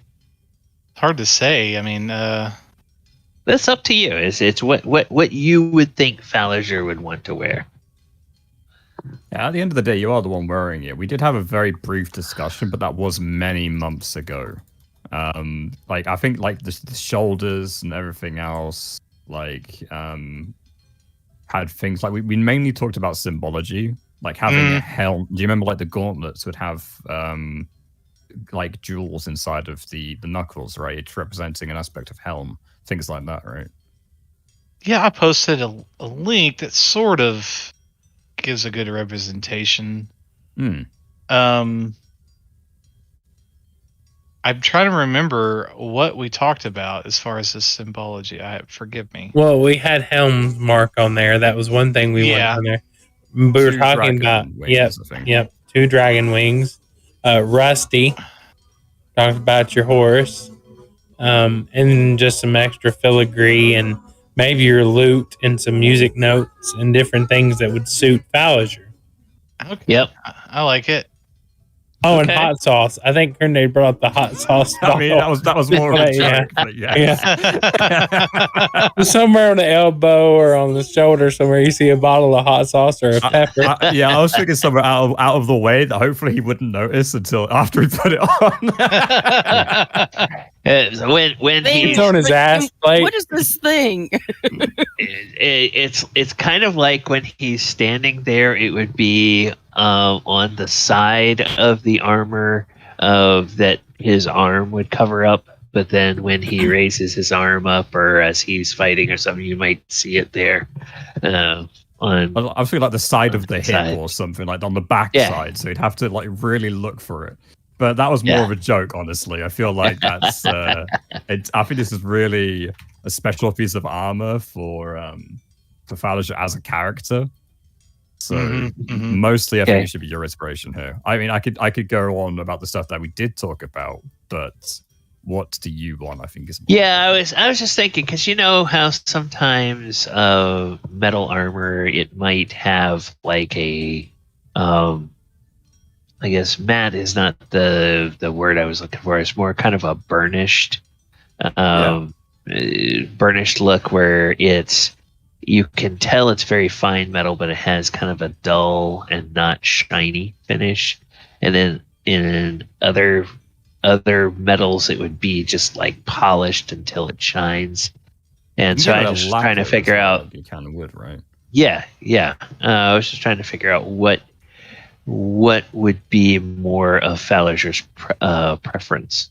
Would he want something shiny that would catch the light and glint in the sunlight, or would he want something that was more of a target magnet? Well, I mean, he is a charismatic bard. Something shiny is probably in his interest, but I'm thinking. Yeah, what do why you think? he has Bell? I'm thinking like something. I'm thinking something just like super over the top, fancy. Okay. So like for like his helmet, it's like this really pretty traditional helm with intricate designs, but the winged helm on the side, they're like dragon's wings. Okay. But they're like, man, what kind of dragon wings would they be? That's the question. I'm trying to think. Just maybe even have they might even evoke dragon's wings, so it would be kind of stylized, where you'd look at it and go, oh, those are dragon's wings, but you wouldn't look at it and go, oh, those are the wings of an adult silver dragon, or those are the wings of of an ancient copper dragon. Okay, all right, definitely. Like they wouldn't be mistaken for chromatic dragon wings. They would be right. They are a heraldic. They're metallic design. Yeah, heraldic design of a metallic dragon's wings. Yeah, well, then I like that. You hear Thaldohr pipe up and go, well, a bronze dragon did give you the mithril, so I mean, Yeah. So I'm thinking of like that, and then in the in the middle, he's got like this beautiful like helm engraving, like kind of like what I posted in Discord, and then like his gauntlets and everything are really pretty, and they have like just like musical notes. There's probably like maybe some writing or something, like lyrical phrases or something along as of like maybe something that pays homage to what happened in the Underdark, where it's like suspicious minds or something like that, or like he sung for the king or whatever. And then like on the back there's a symbol of Tymora, and underneath it, and the real pretty writing, and the kind of a what's the like not italic size, but you know what I mean, like maybe like a script or something, like a pretty calligraphy script or something. Yeah, like a cursive, and it says luck has nothing to do with it, or maybe it says let's see. Oh no, it says like luck has everything to do with it, or something like that. And, okay. So he's honoring that, and everything else is just like, I would say, just really nicely elegant and well made, but not like stupidly atrociously flamboyant, I guess at that point. Maybe on his shoulders are these really big, beautiful like metallic dragon's head. Okay. Oh yeah. Anything in the eyes? Yeah, in the eyes he's got they're like sapphire. Nice. Oh, okay. Is there anything on like where his heart would be? Actually, it's funny that you mentioned that, Belle. Oh, because actually, as you look at the breastplate of this armor, you notice that this armor it's made to be functional, but it's also made so that it can be used like in a joust. And there's a sort of a little place over on the right chest where it's like a brace or something that could be affixed there, but in its place right now, instead of that brace being there, you see something that looks almost like a medallion. And this medallion is inset with 8 rubies. And it's the one little splash of color that seems to maybe be a little bit different. And you think, I didn't ask for anything with rubies. And If I only had a heart. Yeah, and they begin to notice you looking at that, and you see the fire giants, they start grinning when Falazure is looking at that, and when Bell is looking at that, and they say, "Do you like it? That's our own little special edition, just for this battle." It's a heart with rubies? No, it's somebody else said heart. It's just a little medallion that has 8 rubies in it. And it's just a medallion. It's just a medallion that is located where the brace for your lance would be if you're jousting with this armor. Oh, I like it, yeah. And then, go ahead. And they say, do you want to know what it does? What's it do? And one of them says, get the other ones. And so they start to open a sack and they start to pull medallions on gold chains out of this big sack. And they say, this is something of our own design that we made at the request of Princess Sarissa. We made one for you, Falazure, one for you, Tac, one for Mulek, and one for Krenraid. For all those of you who wear metallic armor. These rubies have been imbued with magic. And there's 8 of them.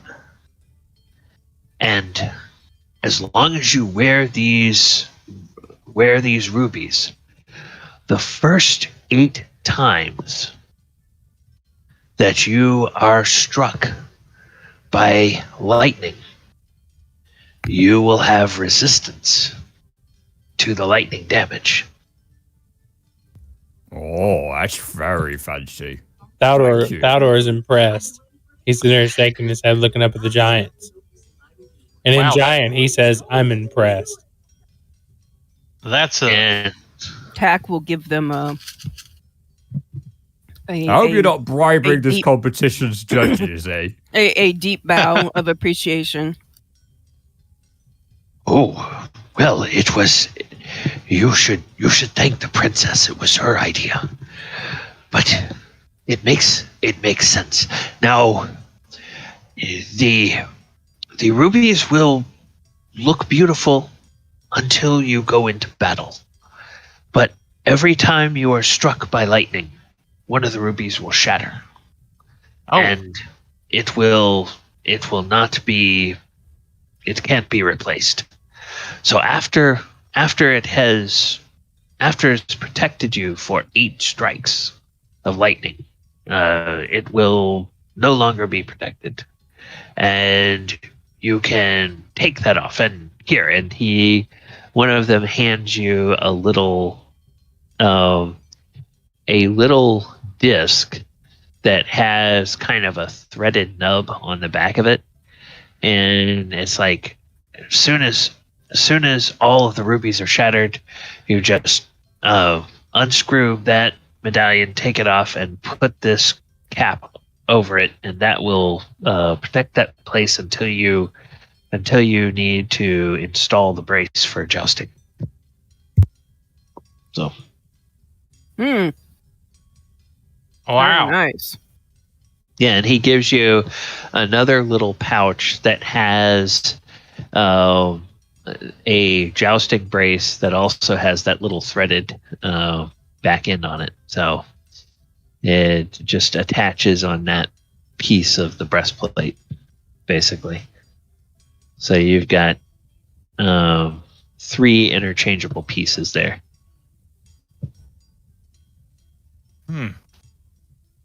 Okay. Figure beauty. Tac gives him a good slap on the back. I didn't know you were the jousting type.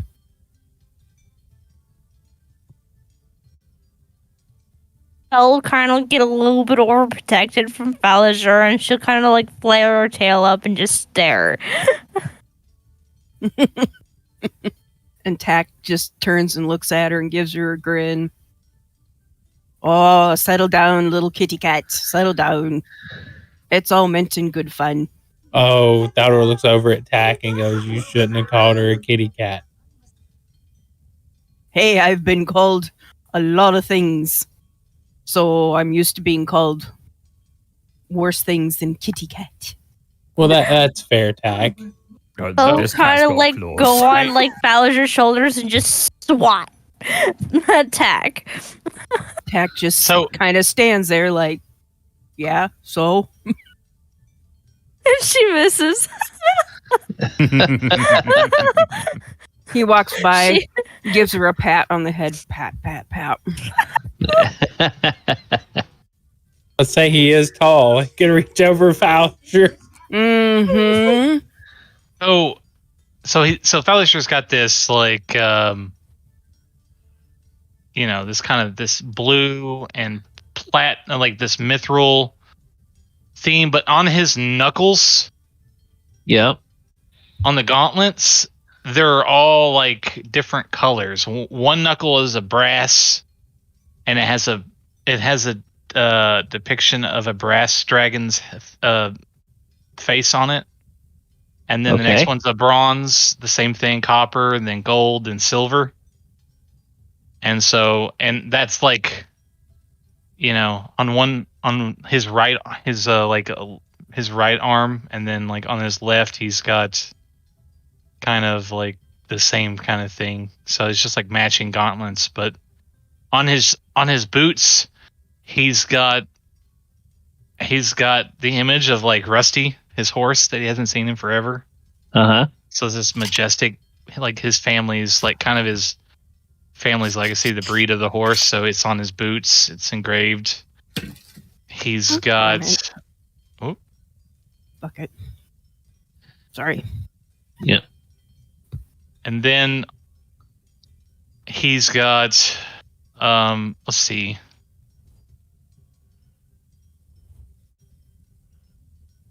Stand by. He's got trying to think, what is the colors of Tymora? I'm not having any look here. Lady Luck, so probably some form of gold and red. Okay. Let me look it up. I'm pretty sure it's gold and red. I remember a picture of her in Neverwinter that had that, but let me check. It's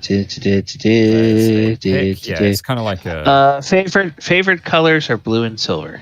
According to the Forgotten Realms wiki. Wow, so the same as Helm. Got it. Yeah. Cool.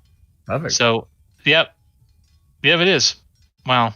Okay. I know one of the things that Belle would have snuck in and tried to do is that she would have went into the forge and let them know to try and put her family crest somewheres around what was memorable for him. And her family crest, well, the name of her family crest is called the Gathering Glades. So it would be 3 little tiny, whatchamacallit? Glades of grass. Yeah. With like a pot hidden in behind. She would want to put that somewhere on his armor if she felt like it would be okay. Well, I mean, you just said you snuck in, so I think but where would it be? Like, where in the armor would it be? Somewhere's memorable, so next to Frosty, and wherever he keeps the family stuff, the things that are important to him. Well, I know everything's important to him on this, but get the point. The thing is, like, it was looked over several times by Falazure as he was doing the fittings, and as they did the calligraphy, that was all double checked with him. Unless you went and found the fire giants, wherever they did this final piece of work. I like it. Yeah, is it really small? Would you say? Not really, really small, but it is small compared to other things. How big would it be if you had to say the size? 3 fingers. Oh, 3 fingers? 3 or like 4 fingers. Okay. Maybe on like his left glute? I'm just kidding. No, okay. So down on the boot, maybe on the, how about on one of the ankles of the boots? Yeah. I like it. Because it's only something small to remember her, so. Mm-hmm. She's basically indirectly saying that you're a part of my tribe. Oh, that's really sweet. And, yeah, so it just kind of, a lot of intricate details like that, and just, things that are memorable from things that have happened on the quest so far. And he's got like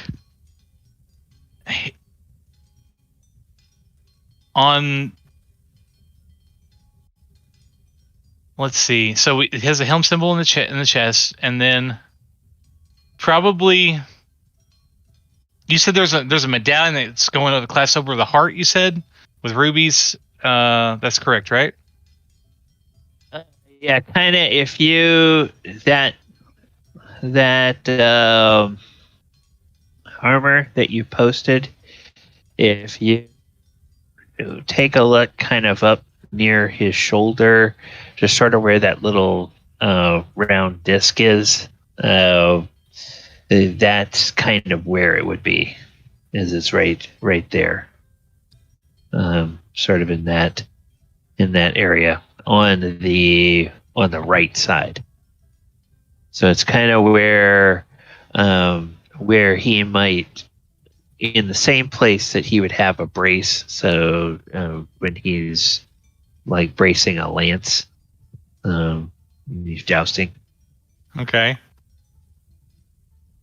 So he just has like, and his armor's almost going to be like this workable metal tattoo art, basically, but with engravings. Over time he'll just get stuff added to it, maybe in certain areas. Okay. But for now, I think that's pretty good description of like what's going on. All right. So go ahead. And there's go ahead. Let's see, there's how many people? Let's see. 1, 5. Perfect. Okay. On his right gauntlet, he has the names of his 5 companions, his friends. Oh. Okay. On the knuckles. It said, it goes Thaldohr, Bell, Mulek, and Krenraid, and even Tac. Good old Tac. Yeah. So when you punch someone really hard, it's going to have our letters embossed on their skull, right? Yep. Perfect. Can I make the suggestion they're slightly, outwards facing, so there's like a little 3D aspect to it. So when you do actually punch someone with it, it does actually leave a mark, and you can also heat it up and really have some fun with it. What? What's that? The raised words. Yeah, so the letters are only ever so slightly raised above the rest of the letters. So when you smack a bitch, I like it. I like it.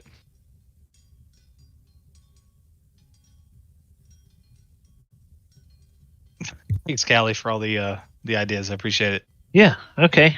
All right. Well, I wasn't. I'm not posting those. I don't know who's posting those. That's me. Okay. Yeah. Thank you, Heather. All right. And also there in the Discord, I'm adding for the 4 characters. Falazure, Krenraid, Mulek, and Tac each have what I am calling a medallion of lightning resistance. This is a rare magic item. It does not require attunement. This medallion is made of gold with a 3-inch made of gold, and is 3 inches in diameter. It's inset with 8 rubies. The medallion has 8 charges and cannot be recharged. Each time the wearer is hit by lightning damage, the medallion causes the wearer to take half damage, and one of the rubies shatters. Once all 8 rubies are shattered, the medallion loses its magical properties and becomes merely a gold medallion with a value of 10 gold pieces. Very nice. Very useful fighting this lightning dragon. Very good. Yes. So... and it may have a charge or 2 left over when the battle is over. Who knows? If we're lucky. Yeah, if you're lucky. If I don't roll to recharge the breath.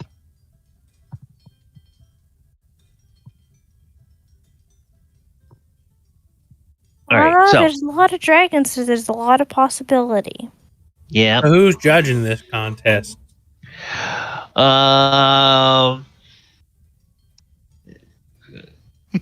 Actually, Princess or King Hecaton? Yeah, actually, Princess Sarissa will come to judge the contest, and she says, "I declare that the fire giants and the dwarf are both winners. Your craftsmanship is impeccable, and I will give you each a bounty of 5,000 gold when the dragon is slain, and when my father is returned to take his seat on the throne." A very generous offer, Princess. And you know what? That sounds pretty good to me. You guys made a fantastic piece of armor. I'm very proud to have borne witness to such wonderful armor smithing. I love a thing or two from you guys. Well, and you made just incredible, detailed art on that scepter. You and your companions did such a fine job. We have seldom seen detail work that fine, which is why we had to cheat, and we had to get some elves to help us with the engraving on the armor. We couldn't engrave that fine. That wasn't you cheating. Your hands are massive, all right. And no, I'm a dwarf. He's a human, and he's an orc. There's nothing wrong with you getting some help for some elves. No problem here. Well, good.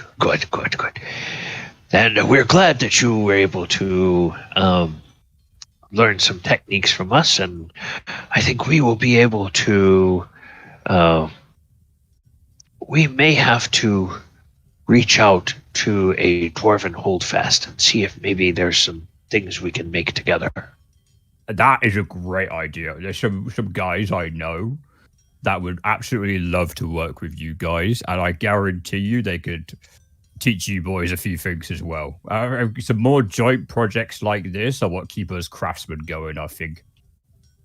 Yes, it's so strange when we learned that King Hecaton had made an agreement with metallic dragons. At first we were scandalized, but the more we thought about it, the more we realized what this chromatic dragon, Iymrith, had done in his court. It started to make sense. And so, us as fire giants working with dwarves, that doesn't seem as odd as we might have thought it, even a month ago. Agreed. Like, I've had my fair scuffles with your people as well. I completely understand where you're coming from. Oh yes, it's remarkable, and we should find a way. That's one thing we should do, Master Krenraid.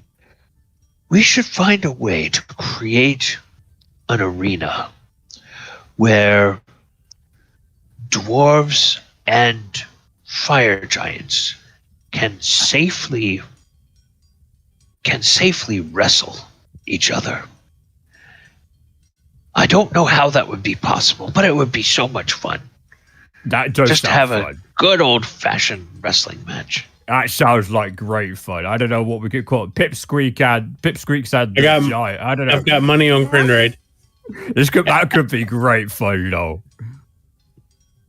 So as dwarves, I don't take this the wrong way, right? But you giants are very formidable foes. So as dwarves have, being significantly shorter in stature, have to come up with very specific combat tactics to fight you. Most of it's swarming and keeping moving real quick and dodging and ducking and weaving, right? And every dwarf and every holdfast has taken part in this training, right? Ever since they're wee lads or wee lasses, everyone takes part. And I think that kind of thingy would be amazing for both peoples, because it could tell you what the dwarves are doing and how smaller creatures kind of think about how to deal with, situations where they have to fight people like you. No offense, you guys are great. Not like you. Like some mean version of you, right? Like if there's a mean twin that you've got or something. And then our people could learn how you could counteract that. Actually, I don't see a downside here. I only see positives.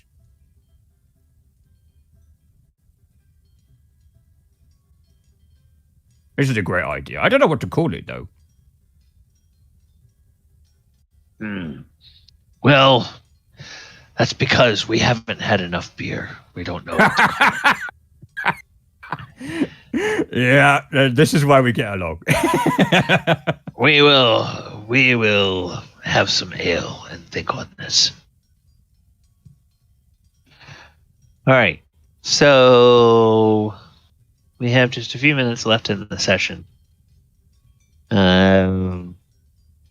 Next day will come, and the party will go back to Lyn Armaal. But before we do that, is there anything else that you guys think you need to do, or are we just waiting for Mulek to join us so we can carve Other this than turkey? giving the lead fire giant, whoever that would be, a massive handshake with both Okay. hands. That's me, I'm good. All right. Anybody else? Good. What's the question? Question is if there's anything else you guys need to do before we wait for Mulek to carve this turkey, or because we have just a few minutes left. Well, And we should present the Scepter to Felgolos. okay. Yeah. That and Falazure would ask Krenraid to make like he noticed that his bisculls didn't have any designs on them, so he'll ask Phil if he would put his family crest on one side, and then on the other he'll put Cowboys from Helm, and under the order emblem, and then underneath it, like engraved, it says "Ride or Die." Okay. It would be my order. All right. And that's yeah. Okay, so you guys do that. And then we're back to the throne room here at Lyn Armaal. And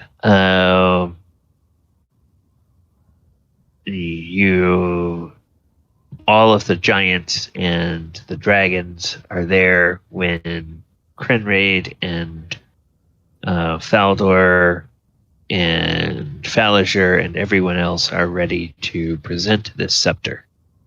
So, Krenraid or who actually does the presentation? Oh, I'm absolutely nowhere near capable of performing that kind of rite, so I would most assuredly try and foster over the trouble to Thaldohr. Okay. Thaldohr takes the scepter. I look over at Falazure. I said, Falazure, have you been practicing your draconic? Okay. Yeah, I sure have. Why? Well, you are wearing that nice shiny set of new mithril armor. How about you present the scepter on behalf of Master Krenraid and myself and Master Tac to our good Lord Felgolos in draconic? I mean, it would be pretty good to show off this armor, and like he just kind of like reaches up and touches the helmet, and you know how I said the winged helmet had wings. Well, the whole helmet is designed to look like the face of Felgolos in his armor and in his honor. So okay. So it like slides down like a dragon, like opening and closing its mouth with teeth, but it's like a bust of it's a mini bust of Felgolos. Okay. And yeah, that'd make him happy. Use that draconic I taught you. Ass kisser. Well, he didn't give him the mithril. No, that's not ass kissery. He gave him the mithril to make that armor. He deserves to be represented somewhere. That's right. So have at it, Falazure, and I say good luck in draconic. And okay, so I guess we're all there, and he. Make sure you bow. Make sure you bow. Oh, do I have to? Yes. Well,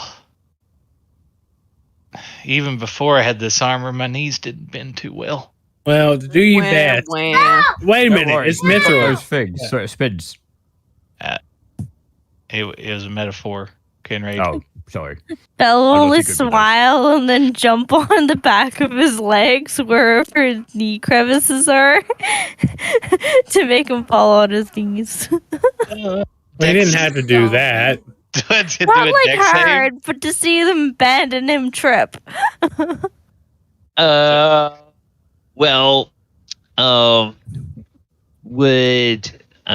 Would Falazure go, oh yeah, I probably should, or would Falazure say, be more like, get off of me? Oh, okay, yeah.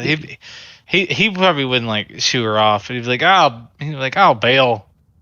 Get off me, silly girl. Manics again. And he'll walk into the, I guess, Felgolos' chamber hall. Yep. Throne room there. Throne room, and he'll. I don't know. Is like everybody gathered, or is he just in there? Everybody. I'm right beside you. Oh, okay, so it's like this whole formal like entrance, and Falazure comes forward, and and he says, Lord Felgolos, I present to you a token of our union. You as my... You're looking over at me for the word. my beneficiary. He I don't know. Let me roll a... Can I roll a charisma? A charisma save? Sure. Or a did I accidentally leave the persuasion? Yeah. Maybe.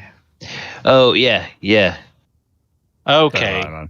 My bad. He rolled a 19. I did. Okay. Yeah, I can correlate that. He says, to, in your honor, to represent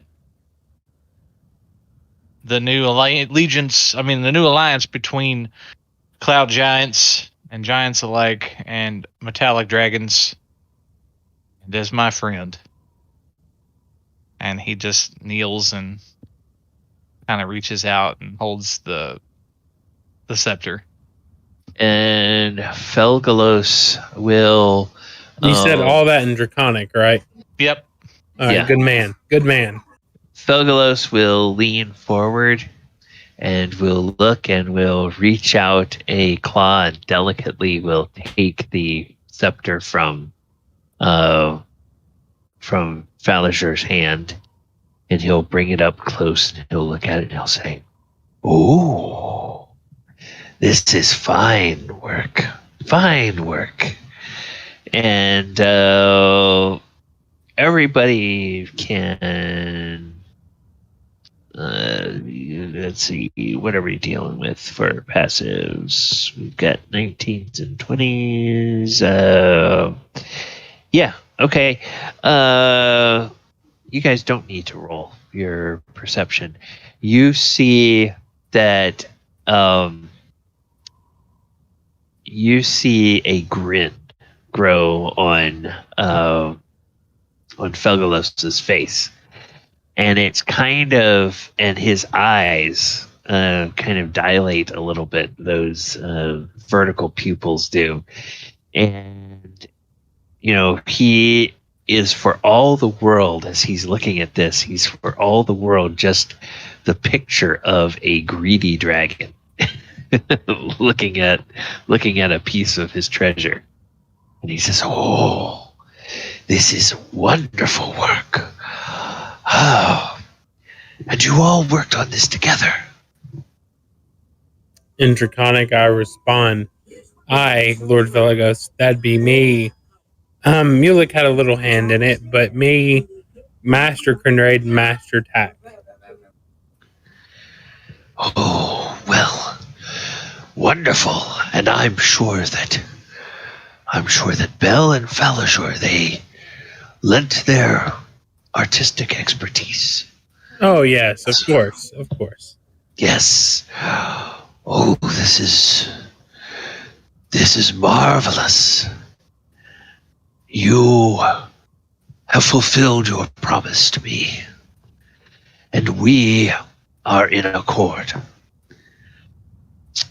Giants, small folk, dragon folk, come, let us dine tonight. For tomorrow, we fight Iymrith, doom of the desert." Yes, there's a bunch of cheers from the giants, a bunch of roars from the dragons. The dragons all raise their mouths up toward the ceiling, and they exhale their breaths. So, you can see jets of fire coming out of a couple of them. A short, let's see, what is the, what's the copper dragon? What is his breath weapon? Copper is, I thought it was. Is it fire as well, or is it? It's acid. Yeah. So a little cloud of acid just sort of comes out and dissipates in the air. And then the Moonstone Dragon will breathe.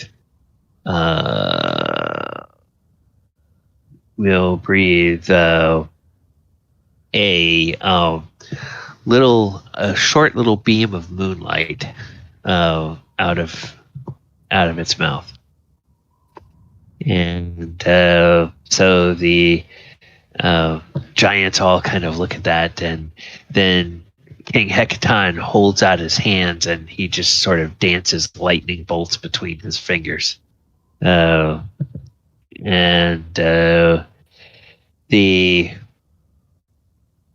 about that time, the ogres come in to serve dinner, and they squeal because they think that something horrible is about to happen, and and it takes a while to get them calmed down, but they finally let everybody know that dinner is served in the great hall, and the dragons and the giants and the small folk can all repair to the dining hall. All right, and that's going to take us to our end of our session time tonight. Next time, we anticipate James being back with us. We'll probably have a short time to recap, but then the castle will move in, and you guys can start putting your plans into action to assault the lair. So, we will do that on our next session. Okay, viewers, thank you guys so much for hanging out with us this evening. I'm going to bring us back to our slate. We have, before we go, I want to let Michael and Paul talk about things that are coming up on their that they have coming up between now and next Thursday. So, Paul, what do you have coming up? So, on Tuesdays over at Gaijin Games on Twitch, we have a game of Wild Beyond the Witchlight, although it's more inspired by Wild Beyond the Witchlight than actually Wild Beyond the Witchlight. Adam has taken creative license and he's ran with it. It's all sorts of Alice in Wonderland crazy Fae shenanigans going on. People are losing proficiencies, and like we're making deals with a frog god to get some items that do crazy things and other stupid things. It's wonderful. And that is 8 p.m. CST on Gaijin Games on Twitch on Tuesdays, which I don't think conflicts, which is perfect. Nope, it does not. All right, and then Michael, what do you have coming up in the next week? So I do every Friday at 7 p.m. Central Standard Time. I do Jackbox games for the community, so everybody gets together to play some fun, party games. But also, I'll be streaming some more Sea of Thieves towards the end of the season, which ends in March. So I've got a lot to do and not a little time to do it in. Okay. And that's over at my Doors of Fear channel. So. Okay. With Michael slash. Oh, and Krenraid, I would have told you what they were saying, what we were saying in Draconic just after. Oh, I know. Okay. Just in the moment when he smiled, a massive drop of relief, as it clearly went. I would have looked back, and in Dwarvish, I would have told you. I'd have been like, "We're even. Everything's good. He's excited." Massive thumbs up, not wanting to interrupt. Yeah. All right, and here on this channel tomorrow we have not one but two, and possibly a third. Depends on how much editing I can get done tomorrow.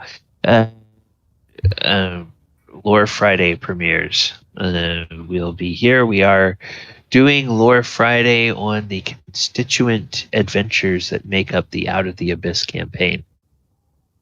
Since this party has already been through that, I am going ahead and working on my basically Lore Friday, where I deconstruct adventures that are out of published campaigns, talk about the theme, the summary, the encounters, and then kind of how you could homebrew or pull that adventure out of its overall campaign and use it in a homebrew setting. So those come out every Friday, and we've got multiple ones of that coming out tomorrow. Then Sunday or Saturday night, we're back for our 2nd edition D&D game, where we are in the Temple of Elemental Evil. On Sunday afternoon, we are here for our 5e Planeswalking game, where they are in a dungeon crawl inside a ziggurat. And right now they're fighting what they think is King Suleiman, who is currently a guinea pig. Guinea pig. And the other thing they are fighting is a naked, headless Eladrin woman. Oh. That is a bit of an interesting fight that they're having there. And then Monday we have Monster Monday. That will be Sploogoth the Returned, which is the last monster from the Acquisitions Incorporated adventure, and then we'll be moving on to another adventure, and we'll be looking at the new monsters out of that. I want to take some time in March to start looking at the new monsters that come out of the latest Critical Role resource. So we'll do that, and then probably in May we will begin taking a look at some of the monsters out of the new Mordenkainen sourcebook, because that's going to that one in May is going to give us a clearer picture about the direction that they are headed with some of the monsters in what's going to be the next iteration of D&D. They're changing up the stat blocks a little bit, changing up how they detail the monsters and stuff like that. So it'll be interesting to see how that is. We might do some comparison from if they reprint some monsters and see what they've done differently. I was going to say, it's another reason for Mordenkainen to have an inflated ego. Yes, it sure is. It sure is another reason for Mordenkainen to have an inflated ego, because Lord knows he thinks plenty of himself. Oh, yeah. Yes. All right. Anybody else have anything they want to mention? Other than have a wonderful week. It was a pleasure playing with you, and thank you, Galli. Oh, you're welcome. Brief programming note here. On Thursday, I believe it's the 7th of... Is it the 7th of February? Whatever the Thursday is before the Super Bowl. 7th of February is Monday. Oh, then it's the 10th, right? Yep. Okay, so the 10th of February, we will not play that night. I have a conflict, so we will not have a game that night. There's a preseason event, meet and greet with the coach and some of the new players from the MLS team. So I'm going to go to that. And then there's a couple of other things that were announced. Super Bowl, we're not going to play that Sunday. And then it's also on a Sunday, there's a World Cup qualifying match that my team's stadium is hosting. So USA versus Panama. So I'll be going to that. Going to that match.